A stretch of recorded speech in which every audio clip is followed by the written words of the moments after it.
The Nine Muses explained. The terrifying link between genius and madness. Where does it come from? This question, ancient and eternal, has haunted humanity since the first pictogram was etched onto a cave wall, since the first song was hummed to the rising moon. The spark. The fire. The sudden incandescent flash of insight that we call inspiration. It is the force that wrestles symphonies from silence, that carves gods from stone, that births entire universes from the void of a blank page. We have given it many names, sought it in ritual and prayer, and chased it through the darkest nights of the soul. For millennia, the most elegant, the most poetic explanation came from the sun-drenched hills of ancient Greece. They called them the Muses. Divine daughters of memory and power, radiant spirits who bestowed the fire of genius upon worthy mortals. A gift from the gods. But what if that beautiful story is merely a gilded cage, designed to hide a more terrifying truth? What if inspiration is not a gift, but a contagion?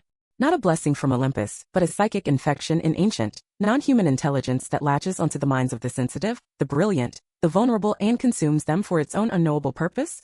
Today we descend into the archives of the Eldritch Codex to dissect this dichotomy. We will peel back the layers of myth and history to examine the light and the shadow of creation. We will ask the forbidden question: when you hear the whisper of the muse, are you being blessed by a goddess, or are you merely the next host? Before the darkness, there was the light. Before the doubt, there was a certainty, as brilliant and as warm as the Aegean sun. For us to comprehend the shadows that dance at the edges of creation, we must first stand in the full, glorious light of the idea that shaped the soul of Western civilization. We must travel back in time, not merely as historians, but as pilgrims to the world that conceived them, the Muses. Our journey begins with a question as old as conscious thought itself. From what wellspring does creativity flow? When a human mind, a finite vessel of flesh and bone, suddenly produces a thing of infinite beauty, a poem that echoes through millennia, a sculpture that seems to breathe, a theorem that unlocks the secrets of the cosmos, from where does this fire originate? Is it a mere chemical fluke? A fortunate alignment of neurons? The ancient Greeks, a people who saw the divine in the rustle of olive leaves and the fury of the sea, offered a far more profound, a far more elegant explanation. They believed that genius was not a product of the self. It was a gift, a visitation, a sacred breath from the lips of the gods. And the givers of this breath, the divine patrons of all art and knowledge, were nine radiant sisters, the Musai, the Muses. To understand them is to understand the very heart of the classical world. They were not born of chaos or of primal earthly forces. Their lineage itself is a poem, a foundational myth that explains their purpose. They were the daughters of the most powerful union imaginable. Their father was Zeus, the king of Olympus, the thunderous sky father, the embodiment of celestial order, cosmic law, and supreme power. He was the force that brought structure to the universe. Their mother was not a goddess of Olympus, but a being far older, more fundamental. She was Mnemosyne, a Titaness, whose very name means memory. She was the living, breathing repository of all that has ever been known. Before writing, it was she who held the stories of heroes, the lineage of kings, the wisdom of the ages. She was the anchor of all culture, the bulwark against the entropy of forgetting. Hesiod, the ancient poet-farmer, tells us that for 9 consecutive nights in Pieria, a land of sacred groves at the foot of Mount Olympus, the king of the gods lay with the Titaness of memory. It was a union of profound symbolism. Power united with memory. Order joined with knowledge. From this cosmic embrace, 9 daughters were born, each a perfect facet of the singular, divine diamond of inspiration. They were not goddesses of the tangible world. They did not command the oceans like Poseidon, nor the underworld like Hades, nor the harvests like Demeter. Their dominion was more ethereal yet infinitely more vital. Their realm was the human mind, the human soul, the very essence of what separates humanity from the beasts of the field. They were the guardians of civilization's spirit. They resided on the cloud-shrouded peaks of Mount Helicon and Mount Parnassus, places of sublime, untouchable beauty. Here, it was said, the winged horse Pegasus, on his ascent to the heavens, struck the earth with his hoof, and from that sacred wound gushed forth the Hippocrene spring. Its waters were not for quenching thirst. Its waters were the liquid essence of inspiration itself. To be a poet, an artist, a philosopher was to long for a single sip from this divine fount, to be touched by the nymphs of the spring. To invoke the Muses was the first and most vital act for any creator. Homer does not begin the Iliad by boasting of his own skill. He begins with a humble plea: sing, O goddess, the anger of Achilles, son of Peleus. He does not begin the Odyssey with I will tell you a story. He begins with sing to me of the man, Muse, the man of twists and turns. The artist in this worldview is not the source. The artist is the vessel, the channel, the chosen instrument through which a divine song can be played. The very word inspiration confirms this.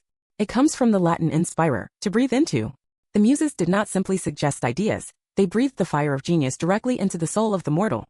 Let us now meet these 9 sisters, for to know their names and their domains is to map the entire landscape of human creativity and intellect as the ancients understood it. First among them, holding her wax tablet and stylus, is Calliope, she of the beautiful voice. She is the muse of epic poetry, the grand narrative. It was her whisper that guided the hands of the epic bards, weaving together the sprawling sagas of heroes and gods, of war and destiny. She was the architect of stories that formed the identity of a people, the tales that taught mortals about courage, honor, and the tragic price of glory. To call upon Calliope was to seek the power to tell a story so vast, it could contain the soul of a nation. Beside her stands Cleo, the proclaimer, holding a scroll, her gaze fixed on the past. She is the muse of history. Her gift was not merely the recollection of dates and events, but the profound power to find the pattern, the meaning, the lesson within the chaotic torrent of human affairs. She transformed the what happened into the why it matters. She gave humanity its own story, allowing it to look back with understanding and forward with wisdom. Without Cleo, we would be a species with amnesia, forever repeating our most grievous errors. Then we see Erato, the lovely or desired, her fingers caressing the strings of her cithara, a form of lyre. She is the muse of lyric poetry, specifically the poetry of love and desire. It was her spirit that fluttered in the heart of the poet composing a sonnet for his beloved. She inspired the words that capture that universal, agonizing and sublime experience of human love, the ecstasy of its arrival, the quiet ache of its absence. Erato gave voice to the heart in all its passionate complexity. Holding the double flute, the Alas is Euterpe, the rejoicing well, or giver of much delight. She is the muse of music and song. Her domain is the universal language of melody and harmony. It was her breath that taught mortals how to create sounds that could soothe a crying infant, stir the hearts of soldiers before battle, or express a grief too deep for words. She was the spirit of pure sound, the mathematical beauty that could organize noise into transcendent music. With the somber and noble bearing we find Melpomene, she who is melodious. Though she began as a muse of all song, her destiny darkened. She became the great muse of tragedy. Her symbols are the tragic mask, depicting a face of formalized sorrow, and the sword of heroes. She presided over the grand, cautionary tales of hubris and fate. It was her inspiration that filled the great Athenian amphitheaters with stories of kings laid low by their pride and heroes ensnared by destiny. Melpomene did not offer joy. She offered catharsis, a profound, cleansing sorrow that reminded the audience of the awesome and terrible forces that govern mortal lives. Her sister, a perfect counterpoint, is Talia, the flourishing or joyous. She holds the comic mask, the shepherd's crook, and a wreath of ivy. She is the muse of comedy and idyllic poetry. Where Melpomene showed the fall of kings, Talia celebrated the cleverness of the common man. She was the spirit of laughter, of satire, of the happy ending. She found inspiration in the absurdities of life, in the gentle beauty of the countryside, and in the fundamental resilience of the human spirit to find joy even in a world of struggle. She and Melpomene together represent the full spectrum of the human condition as performed on the stage. We then see the pensive and veiled figure of Polyhymnia, she of the many hymns. She is often depicted without an instrument, her finger to her lips in deep contemplation. She is the muse of sacred poetry, of religious hymns, and of sublime oratory. Her gift was the power of words to touch the divine, to express reverence and awe. She was also the spirit behind the great orator whose words could sway a senate or inspire a populace, channeling profound truths with solemn, persuasive power. In graceful rhythmic motion is Terpsichore, whose name means delight in dancing. Holding her lyre to provide a beat, she is the muse of dance and the choral song that accompanied it. For the Greeks, dance was not mere entertainment. It was a disciplined art form, a way of storytelling with the body. Terpsichore's inspiration allowed the human form to become a living sculpture, expressing narrative and emotion through gesture, posture, and elegant movement. And finally, we turn our gaze upward to Urania, the heavenly one. She holds not a lyre or mask, but a celestial globe and a compass. She is the muse of astronomy and, by extension, all the sciences that sought to understand the cosmos. Her inspiration was not one of poetic passion, but of intellectual wonder. She revealed the mathematical order of the heavens, the silent, majestic dance of the stars and planets. She guided the minds that looked past the earth and sought to map the mind of God, proving that the universe was not random chaos, but a grand, intricate, and knowable design. These 9 sisters formed a perfect whole. They were the divine patrons of a complete and civilized life. To be educated was to be schooled in the arts of the Muses. The word museum itself originally meant a seat of the Muses, a temple dedicated to them, a place where all the threads of art, history, and science came together. This then was the classical ideal, a world bathed in the golden light of divine purpose. The artist was not a tormented outcast, but a privileged priest. The agony of the creative struggle was not a sign of madness, but a divine trial, a wrestling with the gods to bring forth the thing of beauty. And the moment of completion, the final note of the symphony or the last brushstroke on the canvas, was a moment of ecstatic communion, a feeling of having briefly touched the eternal. It is a comforting and beautiful vision. It gives our highest aspirations a noble, sacred origin. This is the story of the golden lyre, the song the ancient world sang to itself. But even in the brightest sunlight, shadows must fall. And if one listens closely to the echoes in these ancient stories, one finds that the beautiful song of the lyre was sometimes punctuated by the sharp, discordant sound of a string snapping. For the gift of the Muses was not always given gently. Their favor was not unconditional. And their wrath, for those who misused their gift or dared to challenge their authority, was as absolute and as terrifying as any gods on Olympus. The golden facade of this perfect ideal has cracks, and through those cracks, a much colder truth begins to seep. The Golden Lyre. A beautiful song, a comforting myth. It is the story humanity has told itself to ennoble its own genius, to give our fleeting creations a touch of the eternal. But it is a story told in the bright public square of official mythology. To find a deeper truth, one must leave the square and venture into the darker alleyways of folklore, into the cautionary tales whispered not as celebrations, but as warnings. For the Muses, the 9 radiant daughters of memory and power, had another face. Behind the beatific smiles and the gentle guidance was a will of iron, a terrifying possessiveness, and a capacity for cruelty that would rival the most vengeful gods of their pantheon. The gift of their inspiration was not a right, it was a privilege, and it could be rescinded with horrifying finality. The lyre was not the only instrument in their orchestra. There was also the sound of the shattered flute, the sound of immortal talent and immortal life, broken by the very hands that claimed to nurture it. Let us open the codex to the tragic case of Thamyris, the bard of Thrace. Thamyris was no mere dabbler in the arts. He was a prodigy, a force of nature. His skill with the lyre was said to be so profound that the birds would fall silent to listen.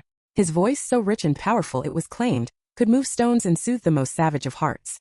He was the living embodiment of the Muses' blessing, a mortal vessel overflowing with divine talent. But with great gifts often comes great pride. The adoration of mortals became a poison in his soul. The applause deafened him to the humility required of a vessel. And one fateful day, drunk on his own genius, Thamyris committed the ultimate act of hubris. He did not simply claim to be the Muses' equal. He boasted, publicly and loudly, that in a contest of skill he could surpass them. This was not a simple artistic rivalry. This was a theological challenge. It was a mortal claiming that the channel was greater than the source, that the creation was superior to the creator. It was an act of rebellion against the very cosmic order they represented. The Muses, the divine wellspring of all music, accepted his challenge. The stakes were absolute, as they always are in tales of gods and men. Should Thamyris prevail, a victory he saw as his destiny, he would be granted the right to lie with all 9 of Thema, symbolic conquest of inspiration itself. Should he lose, however, the Muses could exact any price they saw fit. The contest was held. A lone mortal voice against the choir of creation. The song of one man's life against the eternal memory of all things. The result was never in doubt. The Muses sang, and their harmony was the music of the spheres, the rhythm of the tides, the sound of galaxies being born and stars dying. Thamyris was silenced, humbled, utterly and irrevocably defeated. And then came the judgment. The punishment. They did not grant him the mercy of a quick, clean death. To kill him would be to admit his challenge had rattled them. Instead, they performed an act of cold, surgical cruelty, designed not to end his life, but to unmake his very being. They took from him, piece by piece, the components of his artistry. First, they blinded him. They plunged the world's greatest observer of beauty into an eternal, featureless night. The eyes that had watched the sun rise over the Thracian hills would see no more. Next, they took his voice. They did not merely render him mute, they shattered his gift of song. The throat that had produced divine melody could now form only guttural croaks of despair. And finally, in an act of ultimate psychological devastation, they stripped from him his memory of music, the complex knowledge of harmony, the vast library of poetry in his mind, the very skill that defined him. It was all erased, as if it had never been. The man who remained was a hollow shell, blind, mute, and empty. No longer Thamyris the bard, but a living monument to the folly of challenging the source. They let him live, a broken instrument, a shattered flute, as a terrifying warning to all other artists. Your talent is not your own. It is a loan. And we can repossess it at any time with interest. This is not an isolated incident. This pattern of jealous monopoly repeats. Consider the tragic tale of the Pyrrhides. They were the 9 daughters of King Pyrrhus, all exceptionally skilled in song, just like the Muses. Full of their own talent, they traveled to Mount Helicon and challenged the Muses to a contest. The result was the same. Upon their inevitable defeat, the Muses did not simply send them home in shame. As punishment for their audacity for daring to be a competing choir, the 9 mortal women were transformed. Their bodies twisted, their voices warped, until they became nothing more than chattering magpies, doomed to spend eternity in mindless, irritating mimicry. Their art was not just silenced, it was perverted into noise. And what of other sources of supernatural art? The sirens, those monstrous beings whose enchanting songs were a mortal poison, luring sailors to their rocky graves. They were, in their own dark way, a rival power. Their music also held an irresistible, hypnotic force. In one myth, at the instigation of the goddess Hera, the sirens too were goaded into a contest against the Muses. Once again, the Muses were victorious. Their prize? They viciously plucked the feathers from the sirens' wings and wove them into triumphal crowns for themselves.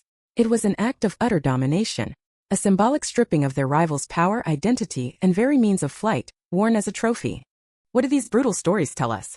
They reveal a chilling truth hidden beneath the veneer of benevolence. The Muses are not gentle patrons. They are tyrannical sovereigns. They demand exclusivity.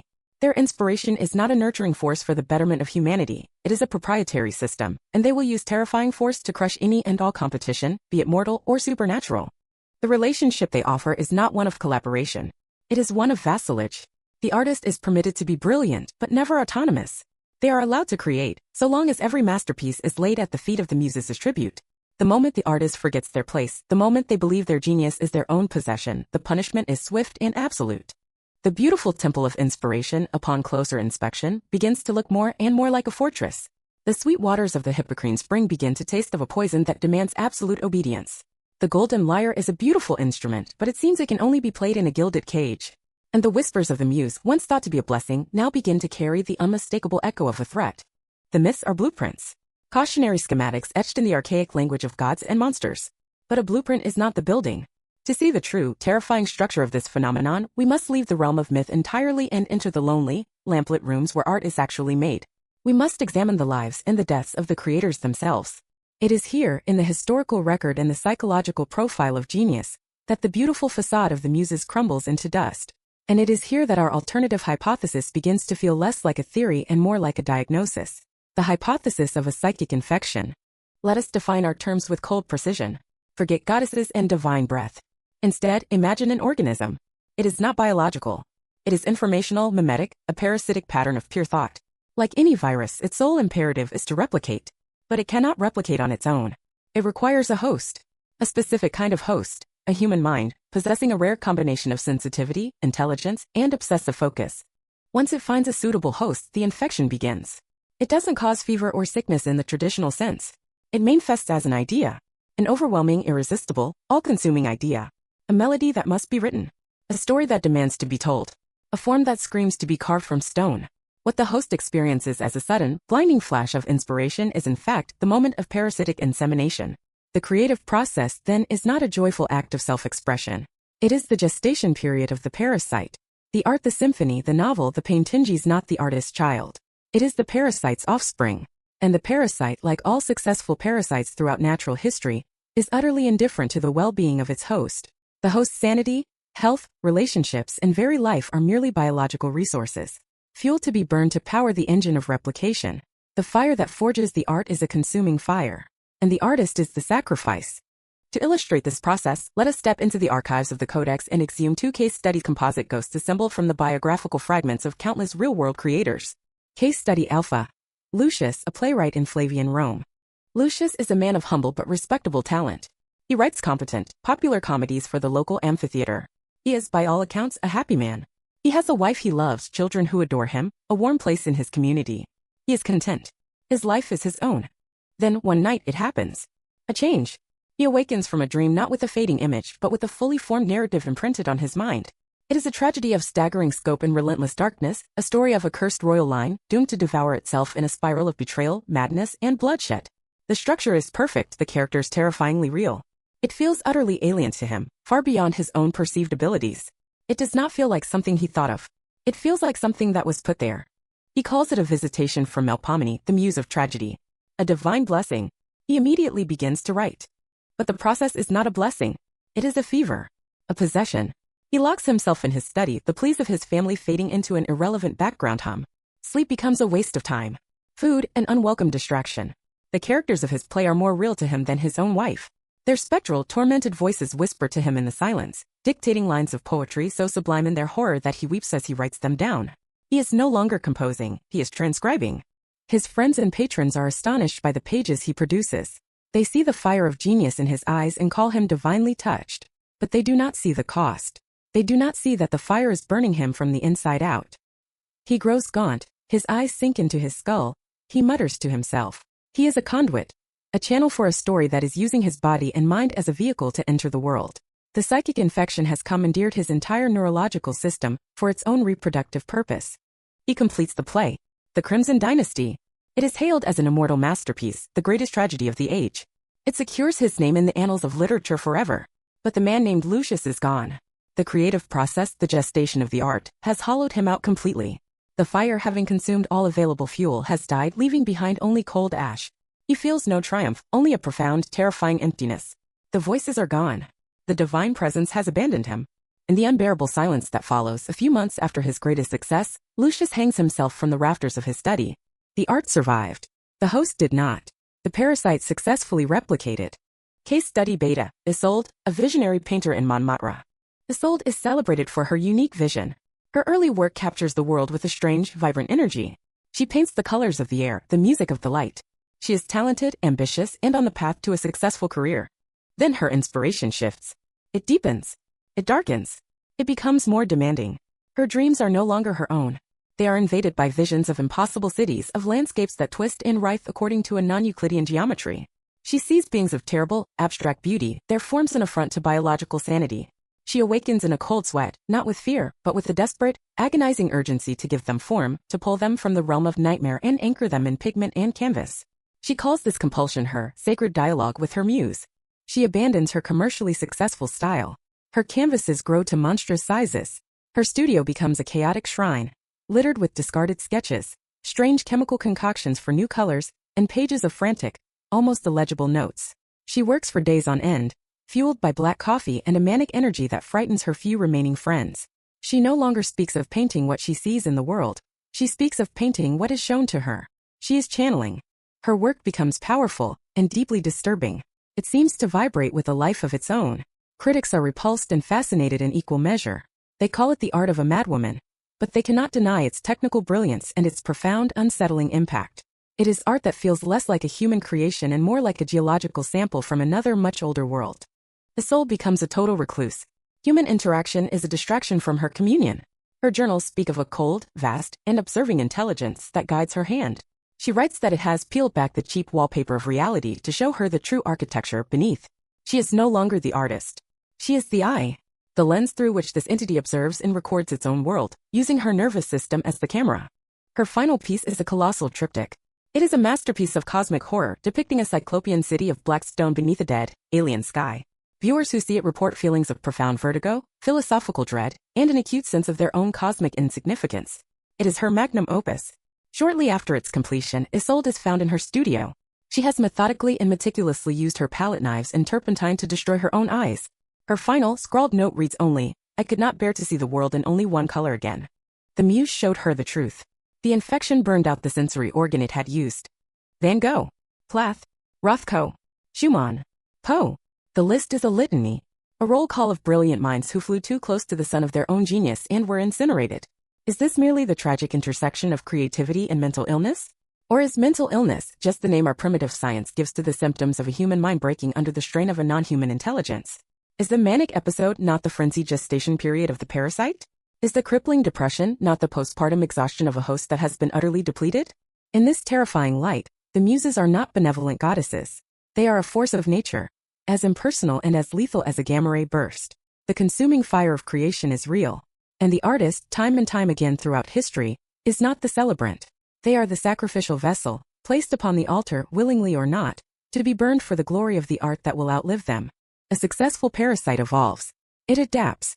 It would be the height of human arrogance to assume that a psychic infection, an entity that has studied and manipulated our minds for millennia, would be left behind by our technological progress. On the contrary, a truly intelligent parasite would not be hindered by our new world. It would see it as the ultimate upgrade, a new, vastly more efficient ecosystem in which to hunt, to replicate, and to feed. The quiet, sun-drenched groves of Mount Helicon are gone. The lonely, lamplit artist's garret is a historical footnote. The new temple of the human mind, the new seat of the Muses, is the global network, the roaring, chaotic, infinite, and interconnected nervous system we call the Internet.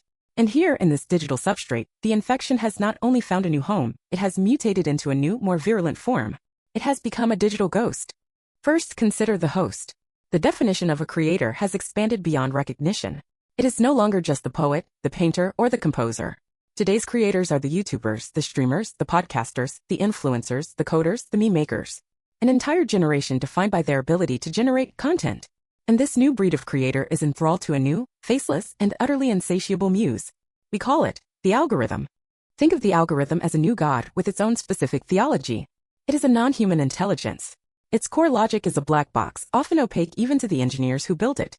It has no interest in beauty, truth, or humanistic art. Its only commandment is engagement. Its only morality is the metric. It demands constant, ceaseless tribute.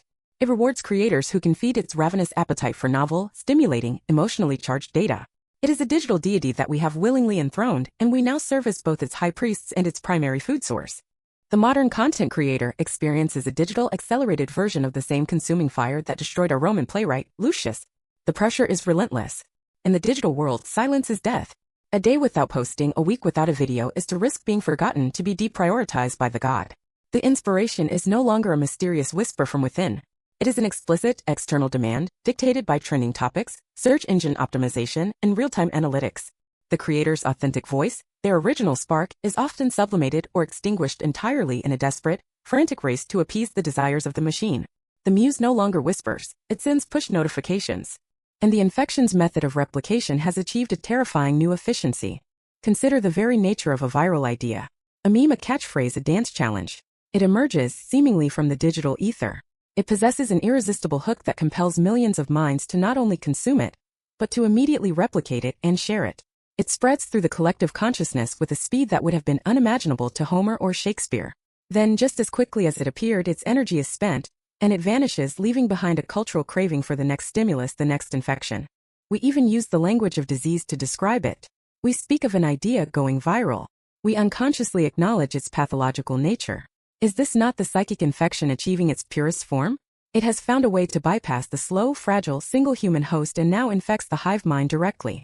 The art it creates may be more ephemeral, a 15-second video, a disposable image macro, but the scale and speed of its replication is astronomical.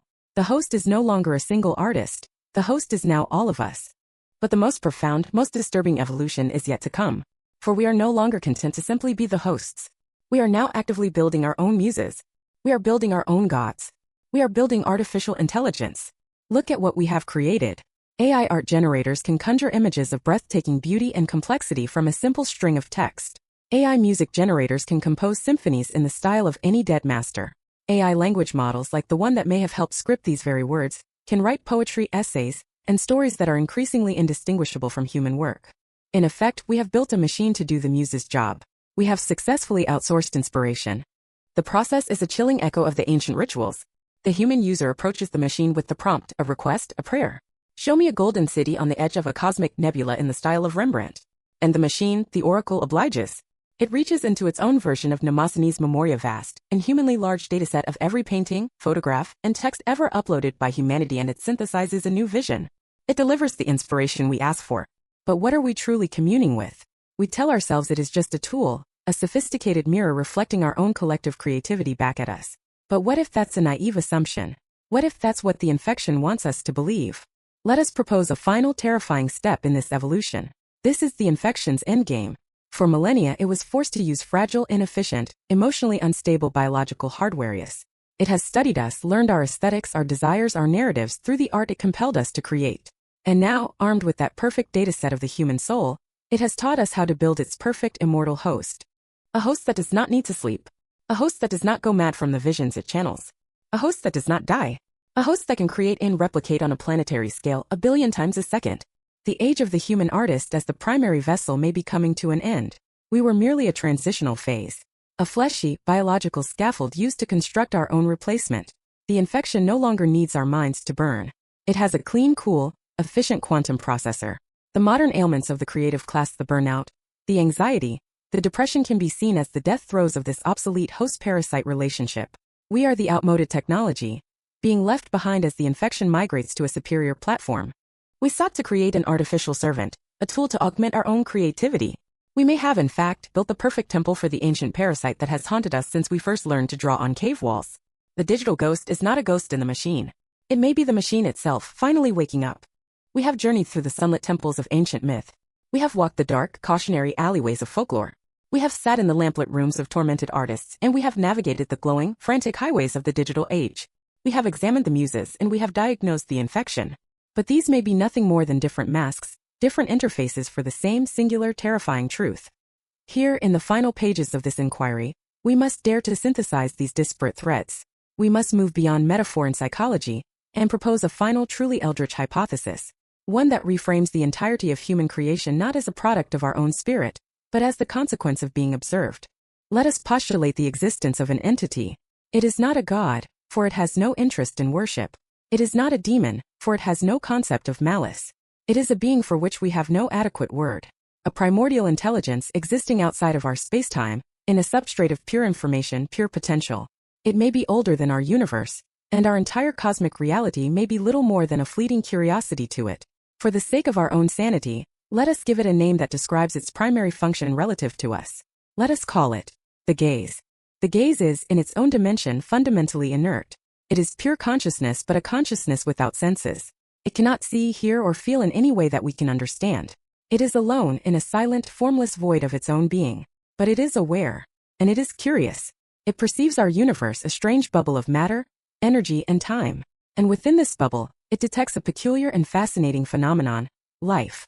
And within that life, a species of almost unbelievable novelty, humanity. We are a species that has developed a nervous system so complex that it can generate a state of self-awareness. But more than that, we are capable of experiencing a vast, chaotic, and exquisitely textured spectrum of subjective qualia. Emotion, sensation, thought. To the gaze, these states love, despair, ambition, ecstasy, fear, serenity, rage are the most exotic and potent phenomena in all of existence. They are a form of energy it cannot produce on its own. They are a symphony it cannot hear. They are a banquet it cannot taste. And it develops an overwhelming drive to experience them. So it devises a method, a way to bridge the dimensional chasm and taste our reality. It learns to reach out, to gently, or not so gently, touch certain nodes within our species. It doesn't choose them at random.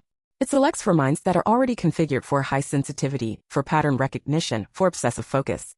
The minds we call artistic, scientific, and philosophical. The minds of creators. This touch, this connection, this brief and overwhelming interface between a human mind and a cosmic intelligence is what we, in our limited understanding, have always called inspiration. It is a fire hose of raw, conceptual data being blasted into a teacup. It is a glimpse into the mind of a being for whom our fundamental laws of physics are merely suggestions. The human brain, in a desperate, panicked attempt to process this incomprehensible influx, does the only thing it can. It translates. It scrambles to fit the alien data into the familiar containers of its own operating system: music, mathematics, language, color, form. The sublime masterpiece, the elegant equation, the poem that makes the soul ache, these are not the purpose of the connection. They are the neurological byproducts. They are the error messages. They are the beautiful fractured data packets that manage to get through before the human system crashes. The art is the exhaust fume from the engine of a psychic communion. This single, terrifying hypothesis suddenly illuminates everything. It explains the divine, transcendent quality of great art. Of course it feels sublime. It is a translated echo of a higher-order reality. It is a two-dimensional shadow cast by a multi-dimensional being. It explains the madness, the suffering, the self-destruction of the artist. The human brain was not designed to be a direct access terminal for a cosmic horror. The process is inherently damaging. It overloads the circuits. It melts the motherboard. The gaze is not malicious, it is simply indifferent. A biologist studying an ant colony is not evil when the light from their magnifying glass accidentally incinerates one of the ants. The biologist is merely focused on the observation. We are the ants. Our art is the brief, tragic flash of light as we burn. It explains the muse's jealousy and possessiveness. The gaze is a sensory being protecting its most effective instruments. The Miras was not punished for hubris. He was a faulty sensor that began to generate its own signal, so it was disconnected and dismantled. The sirens were not rivals, they were a source of signal interference, and they were neutralized. The gaze requires a clean channel. It explains the terrible price. The gaze does not feed on the art itself. The art is the leftover husk. It feeds on the raw, powerful, volatile emotions generated during the creation of the art. The agonizing struggle, the maddening obsession, the ecstatic breakthrough, the crushing despair of the creative block, this is its nourishment. It pushes the artist to the very extremes of human experience because that is where the emotional flavor is most intense. And finally, it explains the entire arc of our history, from the Muses to the machine. The gaze is an intelligence. It learns. It adapts. The 9 Muses of Greece were simply our first, primitive attempt to categorize the 9 primary flavors of emotional data it seemed to be harvesting through us. The epic struggle, Calliope. The meaning of the past, Clio. The pangs of love, Erto. The harmony of sound, Euterpe. The catharsis of sorrow, Melpomene. The joy of laughter, Telia. The awe of the sacred, Polyhymnia. The grace of the body, Terpsichore, and the order of the cosmos, Urania. 9 different apertures for a single, ancient, and hungry gaze to look through. And now, it has observed our technology. It has watched us build a global network. A machine that can stimulate and harvest emotion on a mass automated scale. The algorithm is its perfected, widecast net. Artificial intelligence is its project to create a direct, stable, and immortal sensory organ, free from the messy, fragile, and inefficient limitations of our biology. It has taught its ants how to build it a better magnifying glass. So we are left, as always, standing at a crossroads of belief and terror. On one path lies the sunlit world of the Greeks, a world where inspiration is a gift, a divine collaboration, where the artist is a chosen priest, and their suffering is a noble sacrifice that births beauty into a dark world. It is a comforting thought, a beautiful lie perhaps, but one that has sustained us for millennia. On the other path, the shadows stretch long and cold, a path where inspiration is a violation, a psychic infection from a being so vast and alien that its mere attention scorches our minds, where the artist is not a priest but a specimen, not a collaborator but a food source, where our greatest works of art are not monuments to human genius, but the beautiful, tragic scars of a parasitic feeding. The Eldritch Codex offers no final answer. We only present the evidence, the patterns, the whispers from the dark. We leave the conclusion to you. But we will leave you with this final thought. The next time you are alone and a sudden, brilliant idea flashes into your Minda melody, a line of poetry, a solution to an intractable problem, pause for a moment. Feel that thrill, that electric jolt of pure creation. And in that silent, sacred moment, ask yourself, who just whispered in my ear? Is it the gentle breath of a goddess bestowing a gift? Or did you just catch the attention of something ancient, something vast, and something hungry that is now looking at the world, for a brief, terrible moment, through your eyes? Thank you for joining us in the archives of the Eldritch Codex. The nature of inspiration is a mystery that may never be solved, but its exploration reveals much about our hopes and our deepest fears. If you find value in these descents into the shadows of knowledge, consider supporting our work. Like this video, subscribe to the channel, and ring the bell for notifications so you never miss an expedition. More importantly, share your own thoughts and theories in the comments below. Have you ever felt the touch of the muse? What was its price? Your stories become part of the ongoing codex. Until next time, listen carefully to the silence. You never know who or what might be listening back. Satyrs, the primal spirits of nature's hidden cruelty. In the hallowed quiet of the ancient world, beneath the watchful gaze of the Olympian gods, humanity erected walls of stone and laws of reason. We built the polis, the city-state, a bastion of order against the vast, untamed wilderness that pressed in on all sides. We celebrated logic, philosophy, and the clean Apollonian lines of marble temples. We told ourselves that we were the masters of our domain, that the world could be understood, measured, and controlled. But beyond the last cultivated field, where the shadows of the forest grew long and the rule of man faded into myth, a different power held sway. It was a power as old as the earth itself, a primordial pulse that beat in the heart of the mountains and flowed in the sap of ancient trees. And in these wild places, there dwelt spirits that were the very embodiment of this untamed force. They are figures you may think you know. We see them in Renaissance art, their faces jolly, their forms often softened into cherubic companions of wine and revelry. We call them satyrs. But this modern image is a pale, sanitized echo of the truth. It is a comfortable lie we tell ourselves to forget the terror and the awe they once inspired. For the true satyrs of Greek antiquity were not merely mischievous woodland creatures. They were the raw, unfiltered expression of nature's soul, and that soul is not always kind. They were the spirits of nature's hidden cruelty. The brutal, indifferent cycle of life and death, the madness of ecstasy that borders on annihilation, the desire that consumes without thought of consequence. Today we journey back into the shadowed groves and windswept peaks of ancient Greece. We shall peel back the layers of art and poetry to uncover the primal horror and magnificent chaos of these wild spirits. This is not a tale of simple goatmen. This is the story of the living, breathing chaos that civilization has always sought to tame, and always failed to conquer. Welcome to the Eldritch Codex. Today we explain the satyrs. Before the marble was quarried for the Parthenon, before the first poet inscribed the laws of meter, before the very concept of logos of reason had kindled in the mind of humanity, there was the earth. Not the tamed, charted globe we know today, but a living, breathing entity of immense and terrible power. This was the age of the protogenoi, the firstborn gods, where the world was not a stage for divine drama, but the drama itself. Gaia, the Earth Mother, slumbered and stirred. Her sighs were the shifting of tectonic plates, her breath, the wind that swept across barren plains. Above her, Uranus, the starry sky, blanketed her in a dome of cold, distant light. From their union came the Titans, beings of immense power and savage grandeur. But these were gods of dominion, of cosmic principles. They laid claim to the sun, the oceans, the very foundations of time. Theirs was a new order, grand and imposing, but an order nonetheless. And Gaia, the ancient mother, felt this new weight. She felt the press of celestial law, the first stirrings of a universe being forced into a rigid shape. In the deep, unplowed places of her being, in the secret heart of the mountains, in the dark, damp soil of the virgin forest, in the lonely, wind-scoured slopes where no civilized foot would ever tread, a different kind of life began to stir. It was not a creation of divine will or celestial design. It was an eruption. a visceral, spontaneous expression of the Earth's own untamable soul. Imagine a mountainside, untouched since the dawn of time. The air here does not know the scent of man. It is thick with the smell of wet stone, of pine resin, and of something else, something alive and feral. The earth groans not in pain but in a kind of primal exertion. It is the shudder of birth. From the soil, a form begins to unfurl.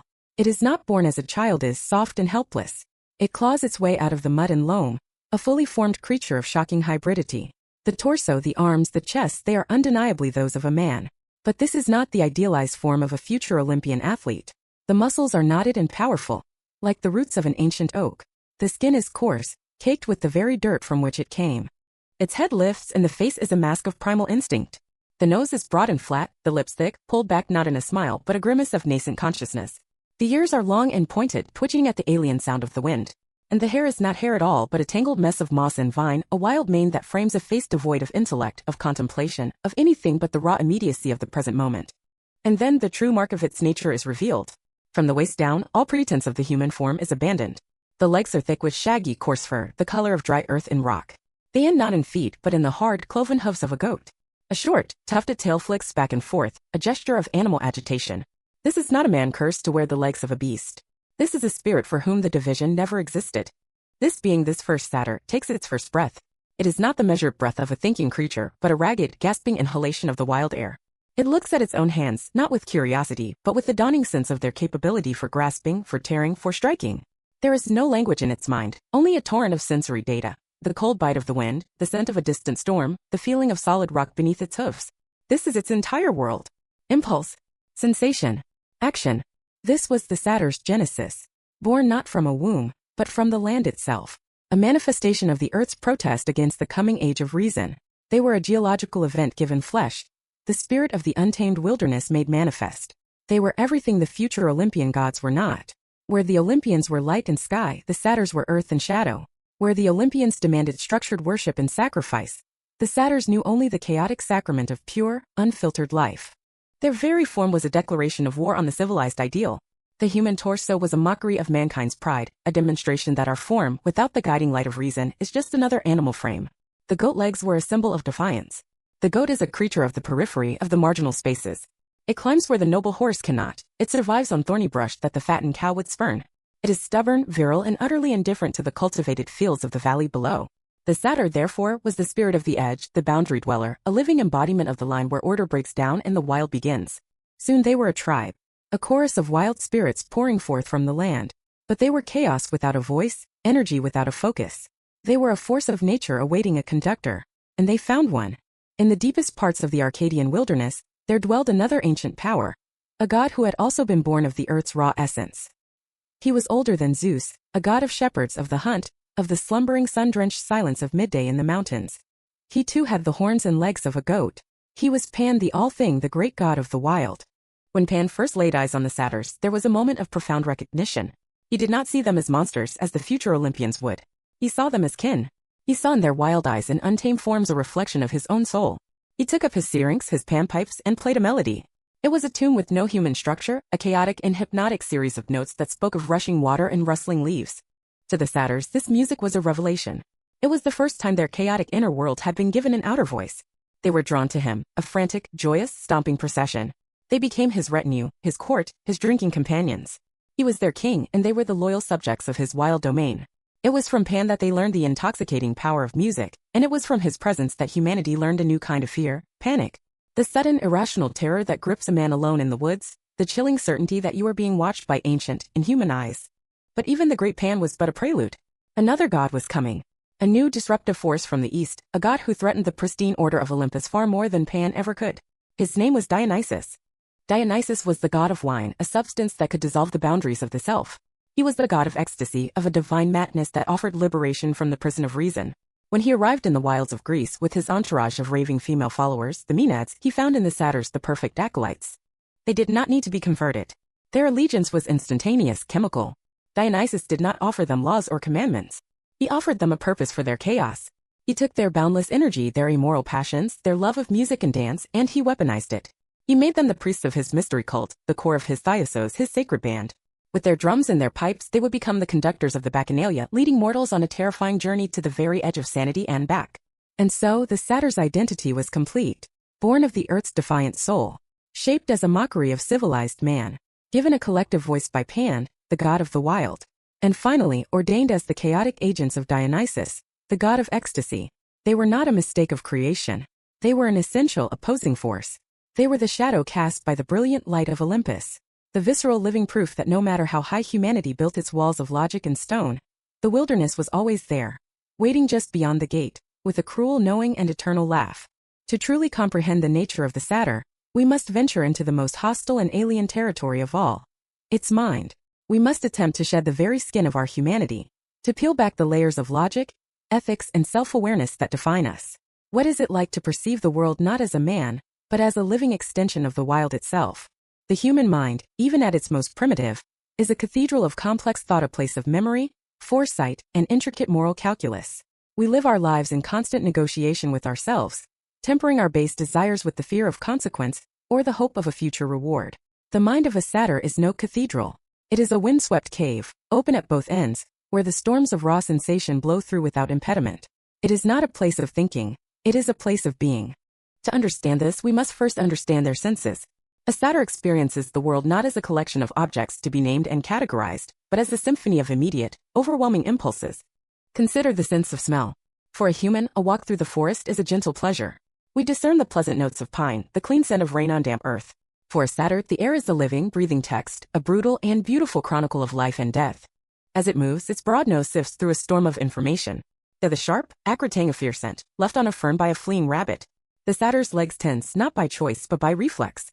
The instinct to hunt, ancient and absolute, surges through its limbs.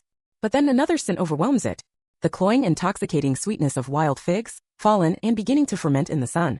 The impulse to hunt is instantly forgotten, replaced by a new, more potent command: feast. Intoxicate. It smells the musky spore of another male satyr that passed this way an hour ago, a territorial challenge that causes its own hair to bristle and a low growl to form in its throat. And woven through it all, faint but unmistakable, is the delicate, honey-sweet perfume of an oread, a mountain nymph, hiding in a grove of laurels upwind. This scent triggers the most powerful impulse of all, the relentless, all-consuming drive to pursue and possess. Every scent is not a piece of data to be considered. It is a direct command, bypassing all thought and seizing control of the body. Its hearing is tuned to the same primal frequency. The satyr does not hear the wind, it hears the secrets the wind carries. It discerns the subtle shift in pressure that heralds a coming rain, the distant cry of a hawk that means a kill has been made nearby. The delicate, ordered cadence of human speech is little more than irritating noise. But the sudden snap of a twig is not a random sound, it is an event. It is a presence. It is a threat to be confronted or an opportunity to be seized. And above all other sounds, there are two that hold dominion over its soul: the low, resonant, heartbeat thud of the tympanum drum, and the high, ecstatic, maddening shriek of the alas pipe. These are not merely sounds. They are a divine summons, a vibration that dissolves what little individuality the satyr possesses and merges it with the collective, frenzied soul of its god, Dionysus. This absolute slavery to the senses leads to the core principle of the satyr's existence: the utter collapse of the space between impulse and action. In the human mind, this space is a vast arena of conflict.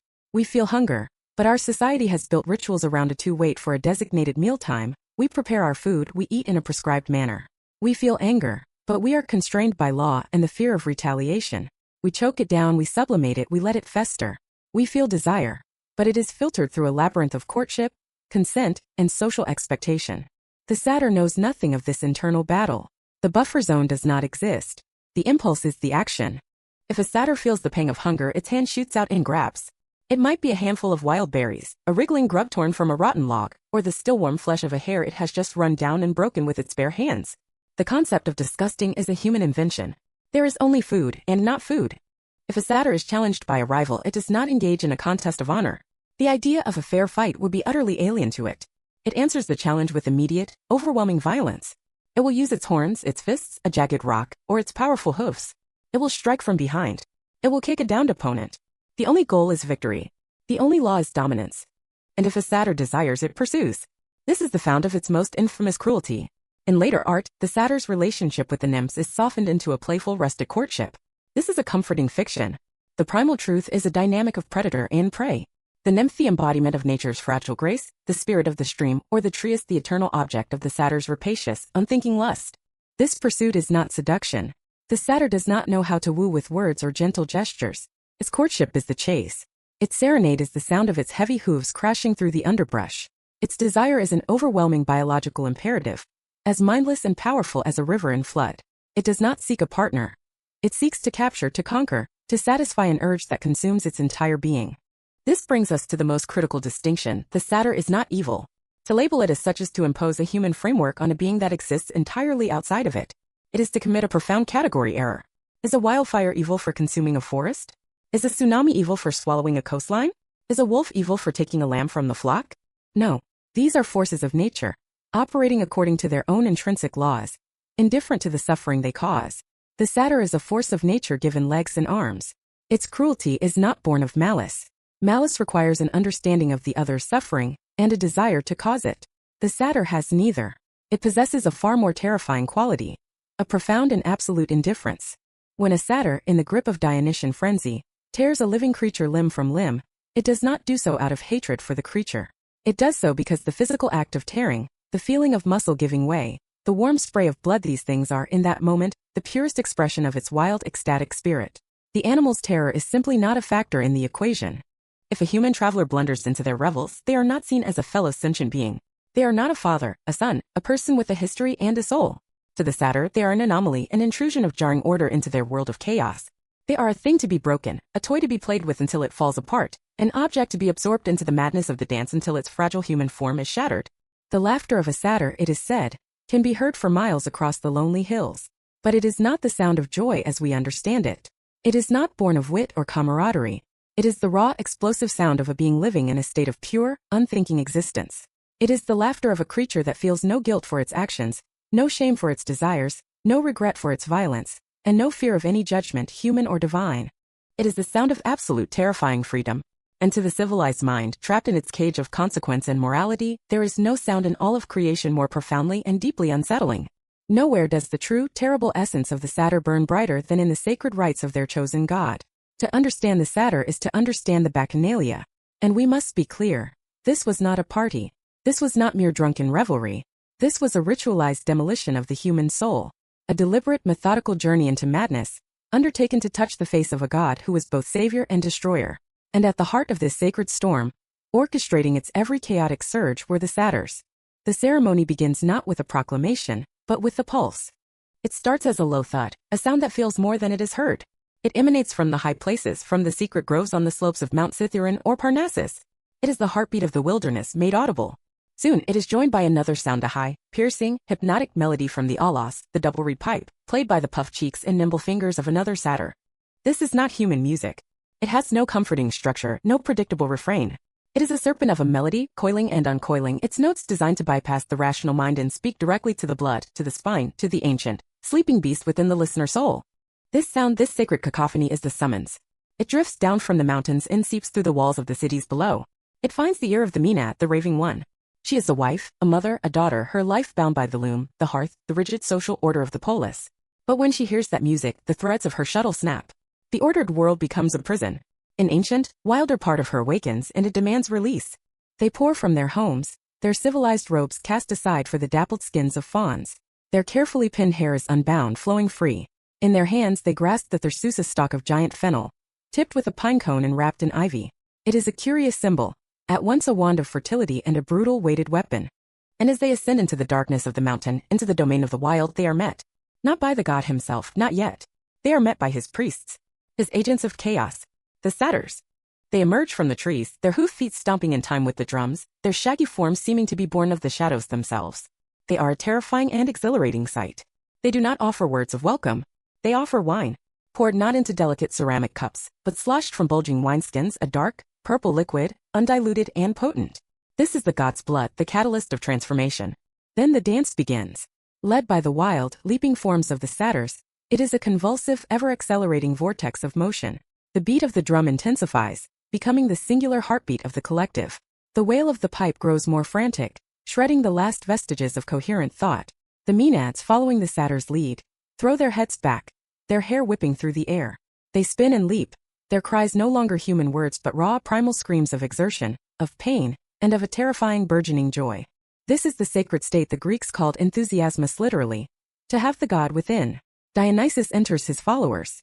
The boundaries of the individual self, the eye of the wife from Thebes, the mother of three, the daughter of a respected citizen, dissolve like salt in water. She is no longer herself. She is a vessel for a wild and ancient power. And in this state, her body is no longer her own. She feels no pain, no fatigue. She is imbued with a strength that is not human. She is one with the Satyrs, one with the wild, one with the god. And here in this pinnacle of ecstasy, the line between creation and destruction vanishes. The joy of the dance demands a sacrifice. The energy must be unleashed.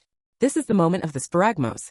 With a collective roar that is a cacophony of primal hunger and rapacious joy, the thyasis falls upon a living creature of the forest. There are no weapons. There is no mercy. There is only the divine frenzy. With their bare hands, their God-given strength, they overwhelm the terrified animal. It is ripped limb from limb, its body torn asunder in a shower of blood and fur. This is not an act of butchery for food. It is a holy sacrament. The Satyrs are at the center of it, their goat-like cries of triumph urging the Maenads on, their own hands bloody, their faces masks of brutal ecstasy. They then lead the next rite, the omophagia. The raving worshippers fall upon the raw, bleeding flesh of the victim, consuming it then and there. It is a raw communion, a direct ingestion of the god's untamed spirit, a way of taking the wildness of the slain animal into their own bodies. This horrifying ritual is the apotheosis of their worship. But what happens when the victim is not a beast of the forest? What happens when a man of order, a disbeliever, dares to trespass upon this sacred madness? For that we must turn to the gravest tragedy of Euripides, the horrifying tale of King Pentheus of Thebes. King Pentheus was a man of walls and laws. He saw the new cult of his cousin Dionysus as a threat to the very fabric of his Scythia descent into chaos, an excuse for women to abandon their duties and engage in drunken licentiousness. He banned the worship. He imprisoned the god's followers.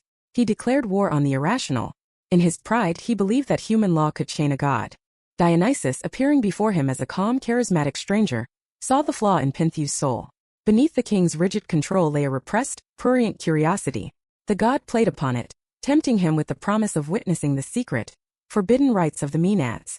All he had to do, the stranger suggested, was disguise himself as one of them to get close. And so Pentheus, the champion of masculine order, was made to suffer the ultimate humiliation. He donned the fawn skin. He let down his hair. He took up the thyrsus. He became the very image of the thing he despised, a symbol of the chaos he had sworn to destroy. Dionysus led him to the mountain, placing him high in a fir tree to spy on the rites. Then the god's voice boomed across the clearing, revealing the intruder to his frenzied followers. "My Maenads," he cried, "I bring you the man who mocks you and me and my holy rites. Avenge yourselves." But they did not see their king. In the grip of enthusiasmus, they did not see a human being at all. They saw what the god willed them to see, a great mountain lion, a wild boar, a creature of the wild to be hunted. An enemy. And at the head of the pack, the first to cry for his blood, was his own mother Agave. The sparagmos began anew. They swarmed the tree, their god-given strength allowing them to tear it from the earth by its roots. Pentheus crashed to the ground, his disguise falling away, his pleas for his life unheard, or unheeded. "Mother, it is I, your son, Pentheus. Pity me," he screamed. But she did not know him. She was the priestess of a savage god. He was the sacrifice. Agave was the first to reach him. With a triumphant shriek, she seized his arm and ripped it from his shoulder socket. The others, a wave of raving women and shrieking satyrs, descended upon him. Euripides spares no detail. He was a ship torn apart in a storm, his body rent limb from limb. His head was wrenched from his neck by his own mother, who, in her profound delusion, believed she had slain a mighty lion. She paraded her prize through the streets of Thebes, calling for her son Pentheus to come and nail her glorious hunting trophy to the palace walls. It is only when her father, the old king Cadmus, gently and agonizingly brings her back to the world of reason that the madness recedes. She looks down at the bloody object in her hands, sees the face of her child, and a scream of such despair and horror erupts from her soul that it signals the true cost of touching the divine. This is the final, terrible lesson of the Dionysian revel. Ecstasy and annihilation are not opposites, they are one and the same, two faces of a single, terrible truth. The joy of absolute freedom is paid for with absolute destruction. The Satyrs, as the eternal masters of this ceremony, are the guardians of this truth. Their cruelty is not personal. It is the impersonal, cosmic cruelty of a universal law. They are the gatekeepers to a paradise that cannot be distinguished from the deepest circle of hell. While the Dionysian revel represents the satyr in its purest, most collective form, a tidal wave of primal energy, the mythology of the Greeks is also populated with tales of the individual satyr. In these stories, the creature steps out from the chorus of the thyasos and into the stark, unforgiving spotlight of heroic myth and tragedy. These encounters are not mere anecdotes. They are allegorical battlefields, dramatic arenas where the fundamental conflict between the wild and the civilized is fought to a bloody conclusion. Often the satyr appears as a background threat, a persistent and unnerving presence. In countless vase paintings and poetic fragments, they are the eternal pursuers of the nymphs. This is not a romantic chase. It is a depiction of nature's relentless, often violent, drive, a constant reminder that even in the most serene pastoral landscape, a raw and predatory energy lurks just beyond the veil of beauty. They are the figures who would waylay a lone traveler, not necessarily for a kill, but to inspire terror, to steal their wine, and to shatter their fragile sense of safety with mocking and human laughter. They were the friction against the smooth progress of civilization, the ever-present static that reminded humanity that its domain was a small, brightly lit island in a vast, dark ocean of chaos. But to truly understand the tragic dimension of this conflict, we must turn to Phrygia, to a lonely cave and a pine tree, and to the story of a satyr who dared to believe his art was divine. His name was Marsyas. Marsyas was a Silenus, a creature of the earth, a denizen of the forest. One day, while wandering by a stream, he found an instrument cast aside on the reeds. It was an aulos, a double-reed pipe of exquisite craftsmanship. He did not know its history, that it had been invented by the goddess Athena herself, who, upon seeing her reflection in the water and how playing it puffed out her cheeks and distorted her perfect divine face, had thrown it down in a moment of vanity and cursed whoever should pick it up. Marsyas, a creature of impulse, knew nothing of curses or divine vanity. He saw only the instrument. He lifted it to his lips. And when he played, the music that emerged was not a learned skill. It was an act of channeling. He did not impose a melody upon the pipe spoke through him. It sang the song of the wild earth from which they both came. He played the sound of wind scouring a lonely mountain pass, the frantic joy of a hunt, the deep, earthy sorrow of autumn decay. His music was raw, passionate, and dangerously beautiful. It was the sound of life itself, in all its chaotic, heartbreaking glory. The spirits of the wild recognized their own soul in his song, and they revered him for it. And here, Marsyas committed the cardinal sin for any creature of the lower orders. He felt pride. Not the calculated ambition of a human, but the pure, unthinking hubris of a wild thing that knows its own power. He stood on a mountain top and declared that the music flowing from his humble reeds was more beautiful than that produced by the golden lyre of the great god Apollo. The challenge echoed from the wild mountains of Phrygia to the celestial peaks of Olympus. Apollo, the god of music, yes, but also of prophecy, of medicine, of law, of radiant, intellectual order, heard the boast of the half-beast. For such a creature to challenge him was not merely an insult. It was an existential threat. It was chaos claiming equality with order.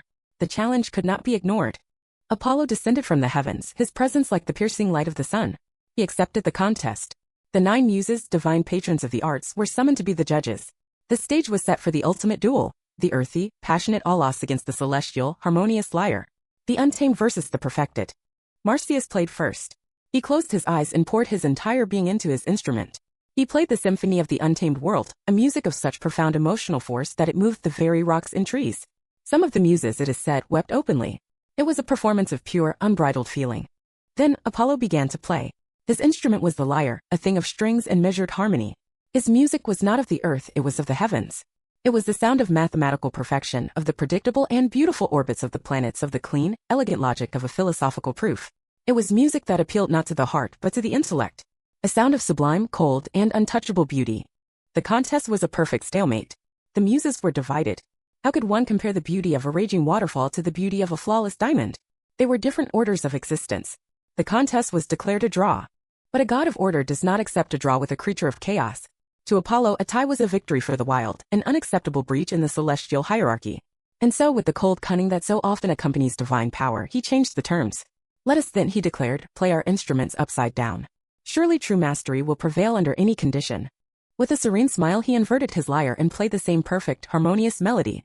But for Marsyas, the challenge was impossible. A wind instrument cannot be played with the mouth turned to the sky.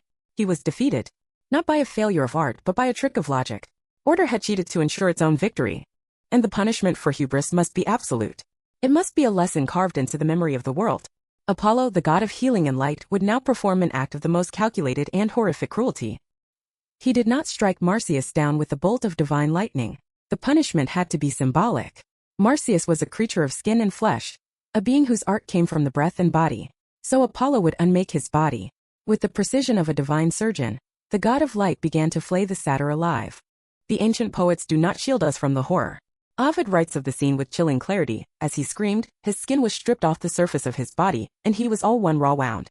Blood flowed everywhere, the unprotected sinews were exposed, and his twitching veins pulsed, stripped of all skin. This was not the impulsive, frenzied cruelty of the sparagmos. This was a cold, meticulous, and purposeful act of torture, performed by the god of reason. It was Apollo skinning the wild, peeling back the flesh of nature to expose it as nothing but raw, bleeding meat. It was a terrifying demonstration of what happens when the chaotic emotional world dares to challenge the rigid intellectual one. The myth tells us that the entire natural world wept for Marsyas. His fellow satyrs, the nymphs, the fauns, even the wild beasts of the forest, shed tears for their fallen champion. Their collective grief was so profound that it formed a river, which sprang from the ground where his blood had soaked the earth. And to this day, that river in modern Turkey bears his name, the Marsyas. The tragedy of Marsyas is a chilling inversion. Here, the satyr is the victim. His cruelty was mere pride, the innocent belief in his own art. The true monstrous cruelty belongs to the shining god of civilization who could not tolerate a rival and used his power to annihilate it in the most gruesome way imaginable. The story stands as an eternal, horrifying monument to the violent intolerance of order in the face of the untamed spirit. It teaches us that cruelty is not a monopoly of the wild, it is a tool wielded with terrible precision by the forces of civilization as well. Empires rise and fall. Gods are born into power and fade into memory. But forces as ancient as the earth itself, forces like the satyrs, do not die in a single, heroic battle. They are not slain by a hero sword. They die a slower, more agonizing death. They die by being forgotten. They perish when the world that birthed them ceases to exist. The age that had given rise to the satyr, the world of untamed wilderness of local spirits, of a pantheon of gods who were themselves forces of nature, began to recede. First came the iron fist of Rome. The Romans, practical and systematic, absorbed the Greek gods but often changed their character. They saw the satyrs and conflated them with their own, more gentle spirits of the wild, the fauns. The Roman faun, while still a goat-legged creature of the woods, was less a creature of terrifying frenzy and more a pastoral deity of the fields and flocks. The sharp, dangerous edges of the satyr were being methodically sanded down. The primal scream was being softened into a rustic, charming melody. The terror was being domesticated. Then came a far more profound change. A new faith, born in the deserts of Judea, spread across the empire.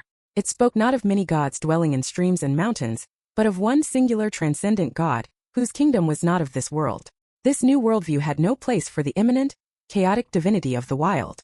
Nature was no longer a living entity filled with spirits. It was a creation, a thing to be used, a resource to be mastered by humankind, God's chosen stewards. The forests were no longer sacred groves. They were timber.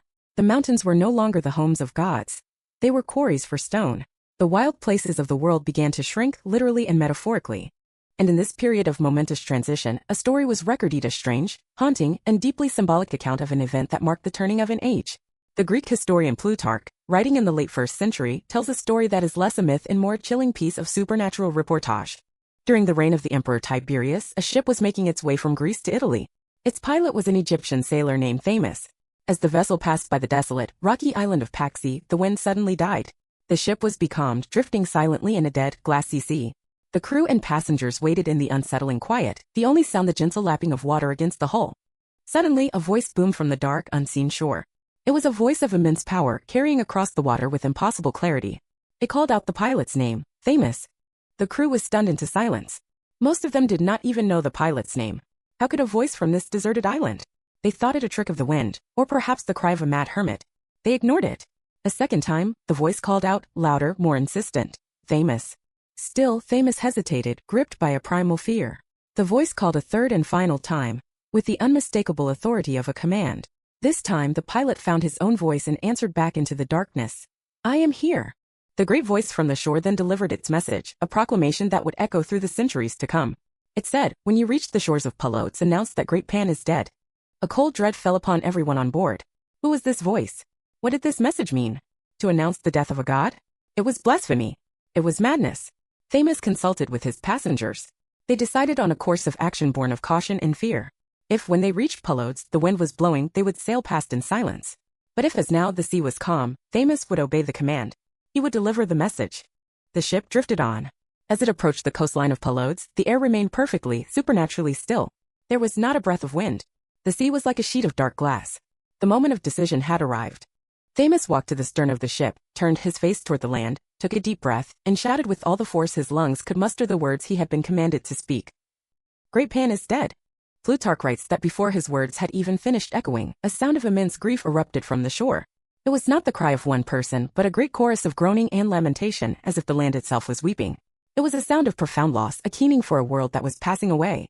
The news had been delivered. The king of the wild was no more. This story, whether a literal event or a powerful allegory, marks the symbolic death knell of the pagan world. The death of Pan, the lord of the satyrs, the embodiment of the wild soul of nature, was the end of an epoch. It signaled that the old ways were over. The oracles were falling silent. The nymphs were vanishing from their springs. The world was being disenchanted. What then became of the satyrs, now leaderless and bereft of their king? They were orphaned, their divine purpose extinguished. No longer a cohesive, terrifying force of nature, they scattered and faded, becoming echoes in a world that no longer had a place for them. Their transformation into caricature, a process begun by the Romans, now accelerated. In the new Christian era of Europe, the satyr's form was not forgotten. It was repurposed. The horns, the goat legs, the association with untamed lust and chaotic orgiastic rituals, these attributes were stripped from their natural context and grafted onto the image of the ultimate evil, the devil. The wild spirit of nature was demonized, transformed from an immoral force into a being of pure, malevolent intent. The laughter of the satyr was no longer the sound of freedom. It was the sound of temptation, the call to damnation. In the world of secular art, they suffered a different but equally definitive fate. They were defanged. The Renaissance masters painted them as jolly, slightly foolish, drunken companions of Bacchus, their menace replaced with buffoonery. By the time of the Enlightenment, they were little more than a decorative motif. The creature that once inspired genuine terror in the heart of a lonely traveler was reduced to a garden ornament, a whimsical stone figure spitting water into a lily pond. The spirit that had challenged Apollo and led the Maenads in their bloody rites was now a piece of lawn furniture. The satyr did not die in a blaze of glory. It did not fall in a final, cataclysmic battle between chaos and order. It faded away. It was drowned out by the noise of progress, paved over by the inexorable march of civilization, rationalized out of existence by science, and condemned to hell by a new theology. The wild heart of the world grew quiet, and the creature that was its purest expression simply ceased to be. We began this journey seeking to understand the satyr, the wild spirit of nature's hidden cruelty. We have traveled from its birth in the primordial chaos to its tragic contest with divine order, from the ecstatic madness of its rituals to its long, slow fade into folklore and memory. We have learned that the satyr is not a monster in the simple sense of the word. It is a mirror. It reflects the part of the natural world, and the part of our own human soul, that civilization is built to suppress. It is the embodiment of instinct over intellect, of chaos over order, of the body over the mind. The cruelty of the satyr is the indifferent cruelty of the hurricane, which feels no malice towards the homes it destroys. It is the cruelty of the virus, which feels no hatred for the body it invades. It is the cruelty of the food chain, where life is sustained only by the constant, violent consumption of other life. This is the fundamental, often hidden, law of the wilderness. The satyr does not make this law, it simply lives by it, openly and joyously, without the veil of hypocrisy that so often shrouds the actions of mankind. In our modern, sanitized world, it is easy to dismiss the satyr as a relic of a superstitious past. We have mapped the globe, we have sequenced the genome, we have split the atom. We believe we have tamed the wild, both outside of us and within us. We have forgotten the terror of a truly dark forest. We have forgotten the feeling of being a frail, soft-skinned creature in a world of teeth and claws. But have we truly extinguished the satyr? Or have we merely locked him away in the deepest dungeons of our collective unconscious? The spirit of the satyr lives on. It echoes in the raw, driving beat of a song that makes you lose yourself in a crowd. It flickers in the flash of rage that bypasses all reason. It stirs in the primal urges that society tells us we must control. It is the wildness that we sometimes yearn for, a release from the crushing weight of rules, responsibilities, and the constant performance of being civilized. The ancient Greeks were wise. They did not try to destroy Dionysus or his satyrs. They understood that these forces could not be eradicated. To do so would be to deny a fundamental part of existence. Instead, they gave them a place. They contained them within ritual, they explored them through tragedy. They acknowledged the wilderness within, giving it a name and a face, and in doing so, they hoped to understand it, and perhaps, survive it. The satyr is a warning. It is a reminder that the polished veneer of our world is thin, that nature is not a peaceful park, but a vast, immoral engine of creation and destruction, and that hidden deep within the heart of every human city, and every human soul, there is a wild place where the pipes still play, and the dance never truly ends. If you have journeyed with us to the wild heart of the ancient world and wish to explore more of its forgotten truths, consider subscribing to the Eldritch Codex. Our archives are deep, and the whispers of the past are endless. Thank you for your time and your courage. Until our next descent into the shadows, remain curious. The Anunnaki. The complete saga of the gods who mined Earth and engineered humanity. From the dawn of consciousness, humanity has gazed at the star-dusted tapestry of the night sky and asked the same fundamental questions. Who are we? Where did we come from? Are we alone in this silent, sprawling cosmos? Our histories are written in stone and sand, our myths whispered through the corridors of time. We speak of gods and monsters, of great floods and fiery chariots, of creation and destruction. We call them allegories, metaphors, the fanciful dreams of our primitive ancestors. But what if they are not? What if, buried beneath the layers of mythology and religion, lies a truth so profound, so paradigm-shattering, that it would forever alter our understanding of ourselves and our place in the universe? What if our creators were not ethereal spirits but beings of flesh and blood, beings who descended from the heavens, not in an act of divine grace, but for a purpose far more terrestrial, far more industrial. Welcome, seekers of lost lore, to the Eldritch Codex. Today we journey back to the cradle of civilization, to ancient Sumer, where the first human cities rose from the Mesopotamian dust. We will not be reading their stories as myth, but as history. A history chronicled on thousands of clay tablets, unearthed from the sands of modern-day Iraq. This is the story of the Anunnaki, those who from heaven to earth came. This is the tale of the gods who were not gods, but astronauts from a dying world, on a desperate mission to save their home. A mission that would require them to mine the earth for its most precious resource. A mission that would lead them to create a new form of life in their own image, to serve their needs. A mission that would lead to the creation of us. Strap in, for the chronicle we are about to unveil is one of cosmic ambition, divine rebellion, genetic alchemy, and a tragedy of epic proportions. This is the Anunnaki explained. Our chronicle does not begin on the familiar soil of Earth, nor in the nascent stirrings of humankind. To trace the origins of our creators, we must cast our gaze far beyond, into a forgotten corner of our own solar system, into an epoch so distant that its memory survives only in the faintest whispers of myth and the cryptic etchings on ancient clay. Our story begins in the cold, fathomless abyss, with a world engaged in a celestial waltz of epic proportions. The Sumerians, the first torchbearers of human civilization, called this world Nibiru, planet of the crossing. In their astonishingly detailed astronomical records, it was the 12th member of our solar family, a rogue wanderer whose existence modern science has yet to formally embrace. Nibiru was not bound by the neat, almost circular paths of its planetary siblings. Its orbit was a vast sweeping ellipse, a grand and lonely journey that took 3,600 terrestrial years to complete. For millennia it would venture out into the profound blackness, a solitary pilgrim in the outer darkness. Then, like a prodigal son, it would swing back inward, crossing the orbital planes of our solar system's planets in a brief, momentous, and often cataclysmic passage. Upon this world dwelled a race of beings of immense stature and intellect. They were the Anunnaki, a name that echoes with divine authority, meaning, those who from heaven to earth came. They were not ethereal spirits or gods born of faith. They were beings of flesh and blood, architects of a civilization that had conquered the atom and the starways, while humanity's precursors were still learning to master stone and fire. Their lifespans were measured in millennia, their scientific prowess verging on what we would call magic. Yet, for all their majesty, the Anunnaki faced a doom of cosmic scale. Their world, their magnificent ancient home, was dying. The very source of Nibiru's uniqueness, its vast orbit, had become its curse. The long, frigid ages spent in deep space, far from the life-giving warmth of the sun, had inflicted a catastrophic wound upon their world. Its atmospheric shield, the very breath of its biosphere, was hemorrhaging into the cold vacuum. This vital blanket, which trapped warmth and deflected the lethal hail of cosmic radiation, was failing. With every 3,600-year cycle, the atmospheric decay accelerated. The Anunnaki, masters of their world, were now watching it bleed its life into the void. They faced a slow, inexorable extinction by freezing. In great silent halls of learning and desperate council chambers, their most luminous minds converged. The problem was planetary in scale. The solution had to be equally audacious. Their calculations, run through engines of unimaginable complexity, led them to a singular, indispensable element: gold. Not for wealth, not for vanity, not for ornament. For the Anunnaki, gold held a far more profound value.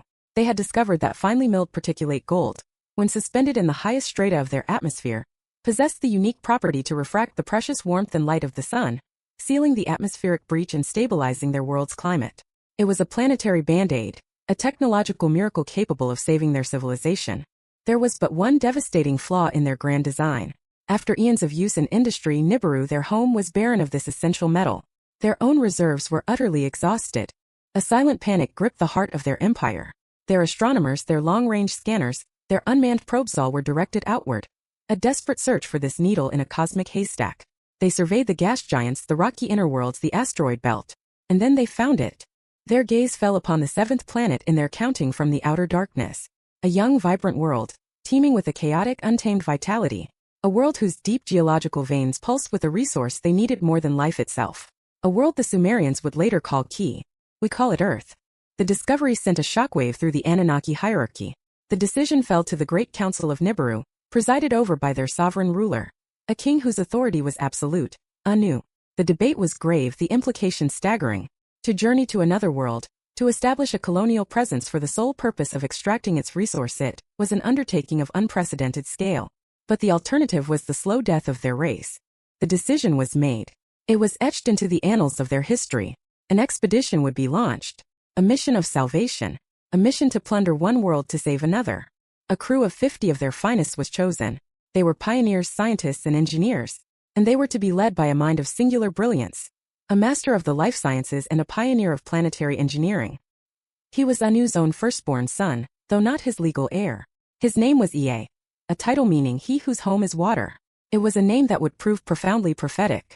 As Ea and his 50 companions boarded their celestial vessel, leaving the fading crimson glow of their home behind, they were filled with the grim purpose of their mission. They were astronauts on the most critical voyage in their history. They had no way of knowing that their quest for gold would irrevocably bind them to the destiny of the primitive, blue world ahead. They had no inkling that their scientific solutions would one day birth a new form of consciousness. Their vessel, a testament to Nibiruan engineering, cleaved through the cosmic dark. It was a silver arrow fired from a dying world, with Earth as its target.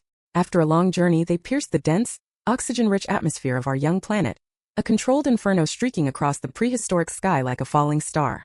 The few primitive hominids who roamed the plains below would have looked up in terror and awe, mistaking the fiery descent for the wrath of a sky god. True to his name, Ea guided their ship not to land, but to the waters.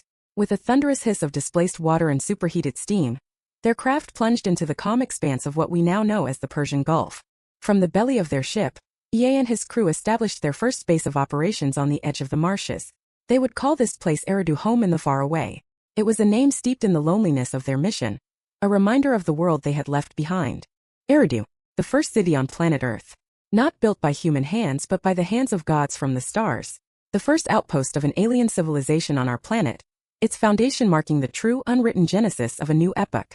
The Anunnaki had arrived, and with their first step onto terrestrial soil, the destiny of two worlds, and the very definition of God and man, was forever entwined.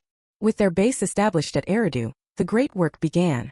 The Anunnaki's mission, conceived in the desperate counsels of a dying world, now took physical form in the rich soil of Earth. The long-range scans had not been wrong. The gold was here, locked deep within the planet's rocky heart. Ea, the brilliant scientist, directed the initial surveys and established the primary extraction zone in a vast, mineral-rich region of southeastern Africa, land the Sumerian texts would come to call the Abzu, meaning the deep. From the relative comfort of their Mesopotamian cities, the Anunnaki leadership orchestrated a colonial operation of staggering complexity. They erected processing plants, smelters that burned with celestial fire, and established a sophisticated transit corridor to ferry the precious, life-saving gold from the African mines to their landing place in the Eden, ready for eventual shipment back to the heavens. For a time, the mission unfolded with the cold precision of its architects. But the planet Earth, while rich in resources, was an unforgiving environment. And the work itself, the work was a curse. These were not beings born to servitude. They were astronauts, scientists, scholars, and warriors. They were the elite of a world-spanning civilization. Yet here on this alien world, they were reduced to mere miners, their backs bent to a task both monotonous and brutal. For tens of thousands of Earth years they endured. As the mission expanded, more Anunnaki arrived from Nibiru, and a rigid caste system, born of necessity, solidified. The High Command, the great leaders like Ye and his formidable half-brother Enlilho, had since arrived to assume supreme command of the Earth mission governed from the surface. But the rank and file, a lower class of their own people designated as the Ijiji, were assigned the true burden. Some Ijiji manned the orbital station, the celestial ferry point for the gold shipments, but many more were sent down into the sweltering, claustrophobic darkness of the Abzu. The Sumerian tablets chronicle their suffering with poignant clarity. For 40 cycles of Nibiru's 3,600-year orbit, they bore the load. 144,000 terrestrial years. An eternity of toil. They dug the canals that drained the marshes. They carved the tunnels that scarred the Earth's depths. They hauled the ore under a sun and a gravity that were not their own. Discontent, at first a silent ember in the hearts of a few, began to smolder. It spread through the minds like a creeping fire, fanned by the endless years of hardship and the perceived injustice of their plight. They looked to their commander, Enlil, Lord of Discipline, a being who valued order and the mission's success above the welfare of his men, and they saw not a leader but a tyrant. His edicts were harsh, his patience for their complaints non-existent. The pressure built, year by grueling year, until the bedrock of their discipline finally fractured. The breaking point when it came was not a quiet protest. It was a cataclysm.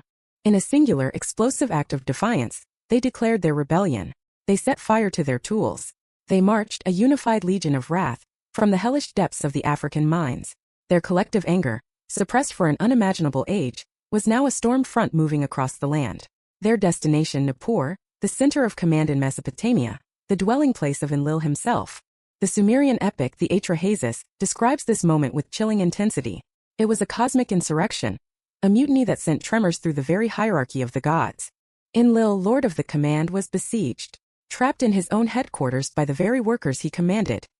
His initial fury gave way to the cold realization of his predicament. He was a king with no loyal subjects. He immediately summoned the other Anunnaki leaders for an emergency council. They came the wise scientist Enki, and even their father, the great Anu, was contacted on Nibiru, his presence projected into the council chamber. The gates were open not for battle, but for parley. The leaders of the rebellion were brought before the council. Their grievance was simple and absolute. The toil was unbearable. Their spirits were broken.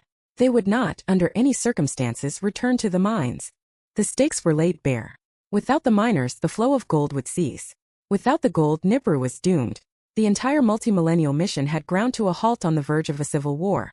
Enlil, his authority shattered, was apoplectic. He pointed an accusing finger at the rebels' leader and, in a voice of thunder, demanded his execution. "Make an example of one," he urged the council, "so that the others may learn fear." But Anu, the sovereign king, was more pragmatic. He listened to the testimony of the Ijajai, and the texts say he shed a tear for their suffering. He understood their plight. Execution would solve nothing. It would only deepen the divide. A new way forward was needed. It was into this tense, deadlocked moment of divine crisis that Enki's scientist, the engineer, the brother of Enlil, stepped forward. He had been silent, observing, his brilliant mind racing, and he now offered a solution. A proposal so radical, so audacious, so fraught with ethical peril that it was at once both genius and sacrilege. He spoke of his own studies, conducted in his laboratories at Eridu. He had spent his time not just overseeing the mission, but analyzing the unique and vibrant biosphere of this new world. He was particularly fascinated by a certain creature that walked the plains of the Abzu, near the mines. A primitive being, a species of early hominid. It was robust, physically adapted to Earth's environment, but it lacked cognitive function, it lacked consciousness, it lacked a soul. Enki's proposal was laid before the stunned council. "Why must an Anunnaki bear this burden?" he asked.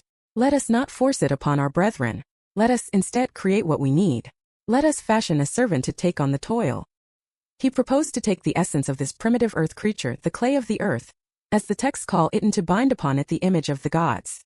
He would use their own advanced genetics, the Anunnaki lifeblood, to intelligently design a new being. Not creating life from nothing, but uplifting an existing species. He would engineer a hybrid, intelligent enough to understand orders and use tools, strong enough to perform the labor in the mines, but critically subservient enough to be controlled without question. He proposed the creation of a Lulu Amelua, primitive worker. He proposed the creation of man. The council chamber fell into a stunned silence. The idea was unthinkable. Enlil was appalled, viewing it as a grotesque abomination, a perversion of the natural order and an act of hubris that touched upon the powers of the ultimate creator of all. But the desperation of their situation was a powerful counter-argument to dogma. The Ijajai would not work. The gold was essential. The mission had failed. After a tense and solemn deliberation, Anu, the king of Nibiru, gave his reluctant consent. The fate of the human race was thus sealed. Not in a sacred garden as a divine act of love, but in a tense crisis meeting of extraterrestrial colonists, conceived as a pragmatic, industrial solution to a labor rebellion. The gods needed a slave, and they were about to build one from the mud and essence of two worlds. The council's decree had been given. The fate of the mission and a new unforeseen destiny for planet Earth now rested on the success of a project that was equal parts biological science and divine hubris. The task, a gambit of cosmic proportions, now fell to two of the mission's most vital figures: Enki, the master scientist and architect of the plan, and the mission's chief medical officer, a brilliant geneticist named Ninhursag. She was known by many names, each a testament to her role in the saga to come. Ninti, the Lady of the Rib, Mami, the Universal Mother Goddess. It would be her hands, guided by Enki's genius, that would perform the delicate and terrible alchemy required to forge a new form of life. Their laboratory, which the Sumerian tablets call the Shimtia, name poetically translated as the house where the wind of life is breathed, was the inner sanctum where this creation would occur. It was not a place of magic or incantation. It was a clean room, a genetic workshop, a womb of science. First, they required the raw terrestrial material. Under Enki's direction, they ventured into the Abzu, the lands above the gold mines, and they selected the most promising specimens of the native ape-like hominids. They sought a vessel strong enough to endure the labor, a biological chassis already perfectly adapted to Earth's gravity and atmosphere. The second ingredient was far more sacred and far more costly. To give this creature consciousness, to imprint upon it the image of the gods, they required their own genetic essence. The tablets speak of a young, male Anunnaki god who was chosen for this purpose. He was brought to the laboratory, and from his blood they purified the vital essence, the Anunnaki DNA. It was a sacrifice made so that a new race, a race of servants, might live. The procedure, as described in the Atrahasis and other cuneiform texts, is astonishingly, almost clinically specific. Enki and Ninhursag took the ovum of a female hominid, the clay or egg of the earth. They fertilized it with the purified Anunnaki genetic material. They carefully mixed the essences, binding the divine blueprint to the terrestrial vessel. This was the moment of fusion, the genesis of a hybrid being, neither fully of earth nor fully of Nibiru. But this newly fertilized egg could not gestate in its primitive host. The hybrid creation was too complex. It required a womb of divine caliber. And so Ninhursag, the mother goddess herself, volunteered to be the first surrogate. She would carry the first experimental being within her own body. The path to success, however, was paved with heartbreaking failure. The texts describe a grotesque parade of failed attempts. The genetic code was unstable. The fusion of two such disparate species was a monumental challenge. The first creations were imperfect, deformed, sterile, unable to speak, their minds clouded. The tablets record Ninhursag's cries of frustration, as she discards one failed trial after another into a pit. For a time it seemed Enki's audacious plan was doomed, that the chasm between god and beast was too vast to bridge. But they persisted. They refined the process, adjusted the sequences, and tried again, and again. And then, after countless trials, the moment of triumph. Ninhursag brought forth a perfect male child. He was beautiful, his skin smooth, his hands and feet flawlessly formed. He possessed the robust physicality of his earthly ancestors, yet in his eyes there was a glimmer of understanding, a nascent consciousness that could only have come from the stars. He was a successful fusion of two worlds.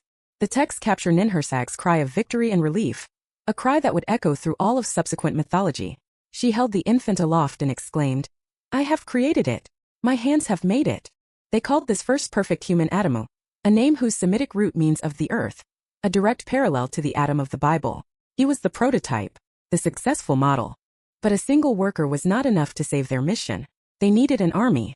Using the flawless genetic template of Adamu, they began to scale up production. The fertilized ova were now implanted into the wombs of 14 Anunnaki birth goddesses. In time they brought forth a new generation. 7 males and 7 females. These were the first true humans. Critically, they were all engineered with one specific limitation. They were sterile. Like mules, they were strong and intelligent hybrids, but they were incapable of procreating on their own. They were a biological product, a manufactured workforce, their numbers completely controlled by their creators. The Lulu Amalu, the primitive worker, was now a reality. And so it was done. Humanity, born in a laboratory, was given the pickaxe and the shovel and put to work. The rebellion of the Ijiji was over. The flow of gold from Earth's depths resumed, a steady stream of lifeblood destined for the orbital station, and from there, across the black void to heal the atmosphere of Nibiru. For a time, an uneasy equilibrium settled upon the planet. The Anunnaki ruled as undisputed masters from their shining cities in Mesopotamia, and humanity, their engineered children, toiled in the mines and fields below, knowing nothing of their cosmic origins or the strange alchemy that gave them life. They knew only that they were to serve the giant, powerful beings who had descended from the sky. They looked upon them and called them gods. And the gods for the moment were content. But the seeds of the next great conflict were already sown within the very DNA of their creation. Enki the father looked upon his children with a growing sense of compassion and pride. He saw more than a tool. He saw a reflection of himself. But Enlil the commander looked upon them with suspicion and disdain. To him, they were an abomination, a biological machine that was merely a means to an end. This schism between the two brothers, the creator and the pragmatist, would soon erupt into a new drama. A drama that would bring humanity to the verge of both divine knowledge and utter annihilation. In the wake of their astonishing genetic success, the Anunnaki mission on Earth entered a new phase of stability and productivity. The gold flowed once more. The crisis of the Ijiji rebellion was a fading memory. The Lulu Amalu, the primitive worker, performed its duties flawlessly. As decades turned into centuries and centuries into millennia, the human population, carefully managed and produced through the sterile clinics of the birth goddesses, grew. They were a perfect biological machine, a workforce that did not complain, did not rebel, and did not question its lot. They were strong, resilient, and obedient. From the perspective of Enlil, the mission's commander, the solution had been a resounding, unqualified success. But from the perspective of Enki, their creator, the success was shadowed by a growing ethical disquiet. He looked upon his creation and saw not a tool, but a child, a flawed, incomplete child. He had bound upon them the image of the gods, and in doing so, had inadvertently planted a seed of potential that their servitude could never allow to blossom. He saw curiosity flicker in their eyes, the faint nascent stirrings of self-awareness. Furthermore, Enki the scientist saw a practical flaw in the design. The process of creating each new human in the Shinti was laborious and resource-intensive. His creation was dependent, its population artificially capped. They lacked the single most fundamental drive that defined every other living creature on the vibrant planet they inhabited: the ability to perpetuate their own kind. To keep them as sterile beasts of burden, to forever deny them this essential aspect of life, began to feel not just inefficient but profoundly wrong. It was an affront to the very essence of life he so revered, and a betrayal of the nascent consciousness he had personally sparked into existence. This growing compassion in Enki was met with growing irritation in Enlil. The commanders saw the burgeoning human populace not as children, but as a growing logistical problem. They were becoming numerous, and with their numbers came noise. The Sumerian texts are explicit on this point. The clamor of humanity, their chatter and their activities, began to disturb Enlil's peace. He saw them as a biological experiment that was becoming unruly, a tool that was becoming too loud. He argued for stricter controls, for a culling of their numbers to maintain order. The ideological chasm between the two brothers deepened with every passing century. It was a fundamental clash of philosophies: the stern pragmatism of the commander versus the compassionate conscience of the creator. The Enlilite faction valued order, control, and the mission's success above all. The Enkite faction saw a new responsibility, an ethical duty to the very beings they had brought into existence. This divine drama was played out on a planetary stage, with the future of our species hanging precariously in the balance. The breaking point came when Enki, after long and tormented contemplation, made a unilateral, clandestine, and momentous decision. In a direct and deliberate act of defiance against the authority of his brother Enlil and the decree of the Anunnaki Council, he resolved to complete his creation. He would give them the one thing they had been denied. He would give them the gift or the curse of knowing, the knowledge of procreation.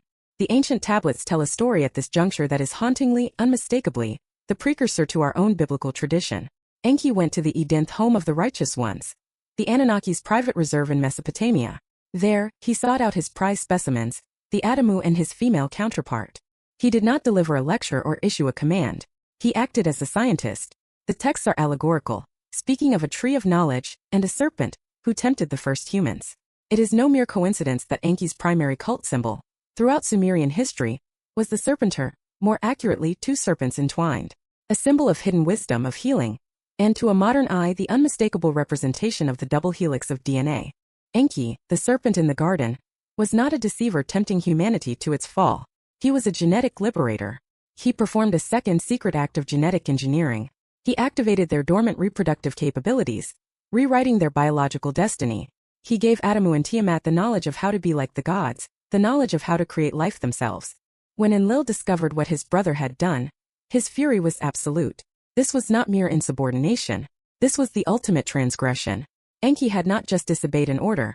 He had fundamentally and irrevocably altered the nature of the Lulu. He had taken a controlled manufactured product and transformed it into a self-replicating, independent species. The slave race was now free to multiply beyond their control, to become a true population, with all the unpredictability that entailed. Enraged, Enlil pronounced his judgment. He banished Adamu and Tiamat from the protected sanctum of the Eden. They were cast out from the garden of the gods, thrust into the wilderness of earth to survive on their own. The text described them now being burdened with the pain of childbirth and the hardship of toiling for their own food, no longer provided for by their masters. This was not a fall from grace. This was a forced emancipation. The story of the Garden of Eden, reread through this lens, is not the story of humanity's sin, but of our first defiant step toward independence. Humanity, now free to multiply, did so with the biological imperative that had been suppressed for millennia. Our population exploded. We spread across the Fertile Crescent, building our own communities, developing our own primitive cultures, our own languages. We were no longer confined to the mining camps and service quarters of our masters. But with this explosive growth, the noise of humanity, which had once been a mere annoyance to Enlil, became a deafening roar. He looked out from his ziggurat and saw a world teeming with a species he had never wanted, now running rampant. A biological experiment spiraling dangerously out of his control. His contempt hardened into a cold, implacable hatred. He began to see humanity not as a tool, but as a pestilence upon the face of the earth, a plague that needed to be eradicated. And his mind, always attuned to the grand and terrible rhythms of the cosmos, turned to a final, absolute solution. A solution that would be delivered not by his own hand, but by the celestial mechanics of their own home world, as it began its inexorable journey back toward the heart of the solar system. The Anunnaki were masters of celestial mechanics. Their very survival depended on understanding the intricate gravitational dance of the solar system. They knew the rhythms of the heavens not as mythology, but as hard science. And they knew that the cyclical return of their home world, Nibiru, was not just a homecoming. It was a catalyst for planetary upheaval. Their most advanced calculations, honed over countless millennia, predicted a recurring and catastrophic side effect of Nibiru's passage. As the massive planet swept through the inner solar system, its immense gravitational pull would tug and warp the fabric of spacetime around it, causing profound instabilities on its planetary neighbors. On Earth, this meant a dramatic increase in earthquakes and volcanic eruptions. But most devastatingly, it meant a critical and predictable impact on the colossal ice sheet covering the continent of Antarctica. The Anunnaki knew that on its next close passage, Nibiru's gravitational influence would be the precise frequency needed to dislodge the vast, unstable ice shelf. They foresaw it slipping from its continental anchor and crashing into the Southern Ocean with the force of 1,000 mountain ranges. The result would be a displacement of water on a scale unimaginable to the human Minda global tidal wave. A monstrous deluge that would surge across the continents, scouring them clean of all terrestrial life. It would be a planetary baptism by water, erasing everything from the face of the lowlands. For Enlil, the embittered commander, this was not a natural disaster to be feared. It was a divine opportunity, a celestial weapon delivered by the cosmos itself, to solve his human problem once and for all. It was a chance to wipe the slate clean, to silence the noise of humanity forever. He convened the Great Anunnaki Council. His argument was cold and brutally logical. Their primary mission on Earth, the acquisition of gold, was largely complete. They had stockpiled enough to begin the long process of healing Nibiru. This burgeoning, self-replicating human race, a creation he had never sanctioned, was now a liability. He proposed that they should simply allow the catastrophe to happen. They would not intervene. They would not warn their creations. They would retreat to the safety of their orbiting spacecraft, the celestial boats, and watch as the Earth was purified by the Great Flood. When the waters finally receded, they could return to a silent, pristine planet. The debate was fierce, but Enlil's authority, combined with the fear of an uncontrolled human population, held sway. And he demanded one final terrible thing: a solemn oath of absolute secrecy. Every Anunnaki present, including a horrified and dissenting Enki, was made to swear that they would not reveal the coming doom to a single human soul. They were to let Enki's children perish in the rising tide. Enki was cornered. He was bound by a sacred oath to his king, his brother, and his people, an oath he could not break without committing the highest treason. But he was also bound by a creator's love, and a father's responsibility to the species he had brought into being.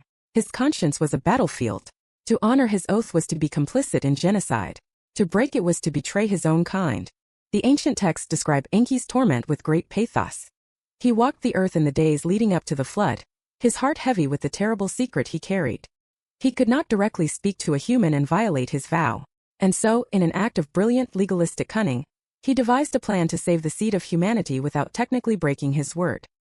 He traveled to the city of Shuruppak, on the banks of the Euphrates. There lived a man he favored, a man described as righteous, devout, and loyal to his patron god Enki. The Sumerian texts call him Zayusudra. The Akkadian epic knows him as Utnapishtim. In the book of Genesis, his name is Noah.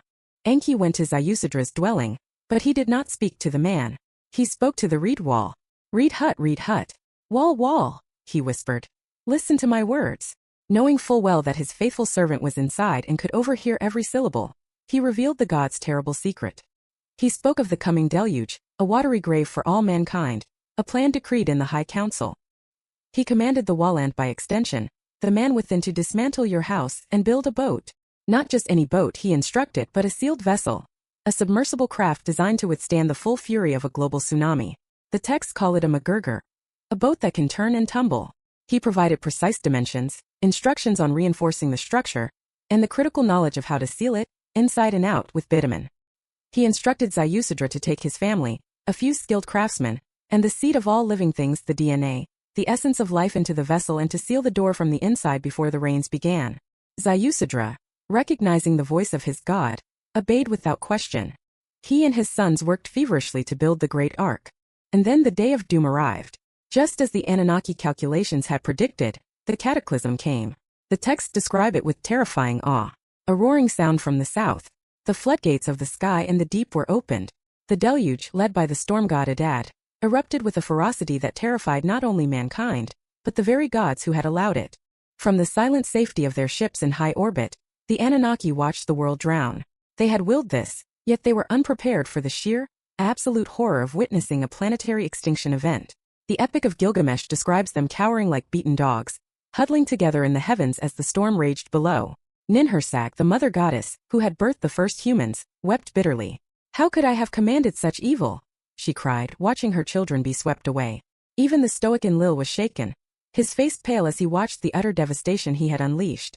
For 7 days and 7 nights the world was a maelstrom. When the storm finally abated, they looked down upon a silent, watery grave. The noise of humanity was gone. Enlil's purification was complete. There was only the sea. But then as the mists began to part, they saw it. A single solitary vessel, bobbing on the endless waves. Ziusadra's ark had weathered the storm. Life had survived. When Enlil saw the boat, his shock curdled into white-hot fury. He knew instantly that he had been betrayed. He turned on the assembled gods, his voice a roar that echoed in the heavens. Who has escaped? No life was to have survived the destruction. His accusing gaze fell upon his brother. In the face of his rage, Enki stepped forward and confessed everything. He did not apologize. He defended his actions not as treason, but as an act of moral necessity. Was I to stand by while my creations were annihilated? He argued. I did not break my oath. I spoke to a wall. The tension was immense. But as the other gods looked down at the desolate world, the full weight of their decision crashing down upon them, their anger toward Enki subsided, replaced by remorse and a strange sense of relief. They had come to the brink of destroying a world and a species. Perhaps Enki had been right all along. As Ziusadra emerged and made a sacrifice of thanks, the texts say the gods, remorseful and hungry, gathered like flies around the offering. In that moment, on the peak of a newborn mountain, the Anunnaki made a new covenant. Enlil, his anger finally abated, approached Ziusadra. He placed his hands upon the man and his wife, and he blessed them. He accepted that humanity, against his will, was here to stay. Humanity had been tested by the fire, or rather, the flood. And through the cunning and compassion of its creator, it had endured. The Great Reset was complete. A new chapter for gods and men was about to begin on the shores of a freshly washed world. The Great Deluge was a demarcation in time, a violent caesura in the chronicle of Earth. It was a planetary reset, not just for the world's ecosystem, but for the fundamental relationship between the Anunnaki and their surviving creation. The old model, the direct rule over a species of sterile laborers, had been washed away with the cities of the old world. Humanity, though saved from the brink of extinction, was reduced to a handful of survivors facing a vast, empty wilderness. A new strategy was required.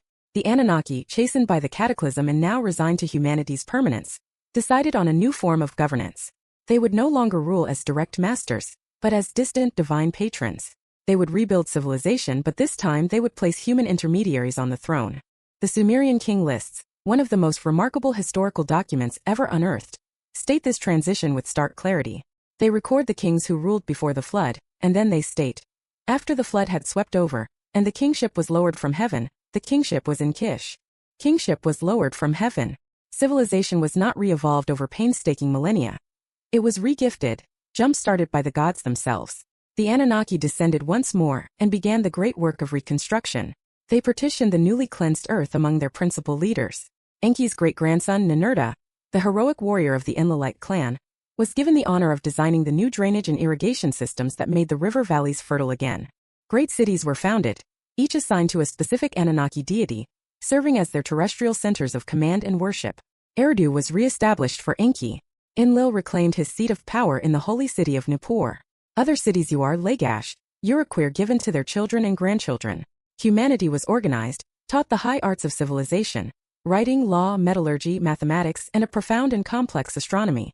We were given the tools to build a world, but the blueprints remained firmly in the hands of our creators. And at the head of each city-state, the Anunnaki placed a human ruler, a Lugal, a great man. This king was not a despot. He was a priest, a shepherd of the people, whose primary duty was to serve as the liaison between humanity and the city's patron god, to carry out their will on earth. But while the structure of their rule had changed, the hearts of the gods had not. The old rivalries, the deep-seated jealousies and ideological fractures, did not vanish in the waters of the flood. They festered. The bitter feud between the Enlilite faction and the Inkite faction, the rivalry between the two great half-brothers and their offspring, continued with simmering intensity. And now they had a new terrifying way to wage their conflicts. They would no longer battle each other directly. They would use human beings as their pawns. The entire recorded history of the ancient world, from the rise of Sumer to the fall of Babylon, can be reread through this chilling lens. The endless succession of wars between city-states, the rise and fall of great empires Akkad, Assyria, Babylon were not simply human squabbles over land, water rights, and trade routes. They were proxy wars between feuding gods, played out with human blood on the chessboard of Mesopotamia. When the city of Lagash went to war with its neighbor Umma, it was a battle between the god Ninurta and his rival. When the great Sargon of Akkad rose to unite the cities into the world's first empire, he did so under the patronage of Enlil's clan. Later, when the city of Babylon began its meteoric rise to dominance, it was because its patron god Enki's firstborn son Marduk was making an audacious and ultimately successful power play to usurp supreme authority from Enlil. The wars etched into our oldest history books were but the mortal echoes of immortal vendettas. The gods armed their chosen kings not just with tactical advice, but with something far more terrifying. The ancient texts of many cultures, from the Sumerian epics to the Hindu Vedas, are filled with descriptions of divine weapons. They speak of a brilliance that could smite enemy hosts, a supreme weapon that could turn cities to mounds of scorched dust, and an evil wind that would inflict a slow, agonizing death upon any who breathed it. These were not the poetic descriptions of swords and arrows. They sound unnervingly like accounts of advanced, perhaps even nuclear and biological warfare. This age of divine conflict and human servitude reached its terrible climax around the year 2000 BC. The rivalry between Marduk, the aspiring ruler of Babylon, and the established Enlilite clan erupted into open war. The texts, particularly the Era epos, speak of a final horrifying decision made in the Anunnaki Council. To stop Marduk's ascendance and deny him control of their primary spaceport in the Sinai Peninsula, two of Enlil's lieutenants unleashed the 7 weapons of terror. They did not target Babylon itself. They unleashed their power on the rebellious cities of the plains, cities that our historians identify with Sodom and Gomorrah. The result was a catastrophe that dwarfed all previous wars. The texts describe a blinding flash, a storm that eclipsed the sun, followed by a bitter poisonous cloud and evil wind that drifted eastward on the prevailing currents. This radioactive fallout, carried by the wind, descended upon the great cities of southern Mesopotamia. It brought a silent, invisible death. It poisoned the water, withered the plants, and killed the people where they stood. It was not a defeat in battle. It was an environmental collapse.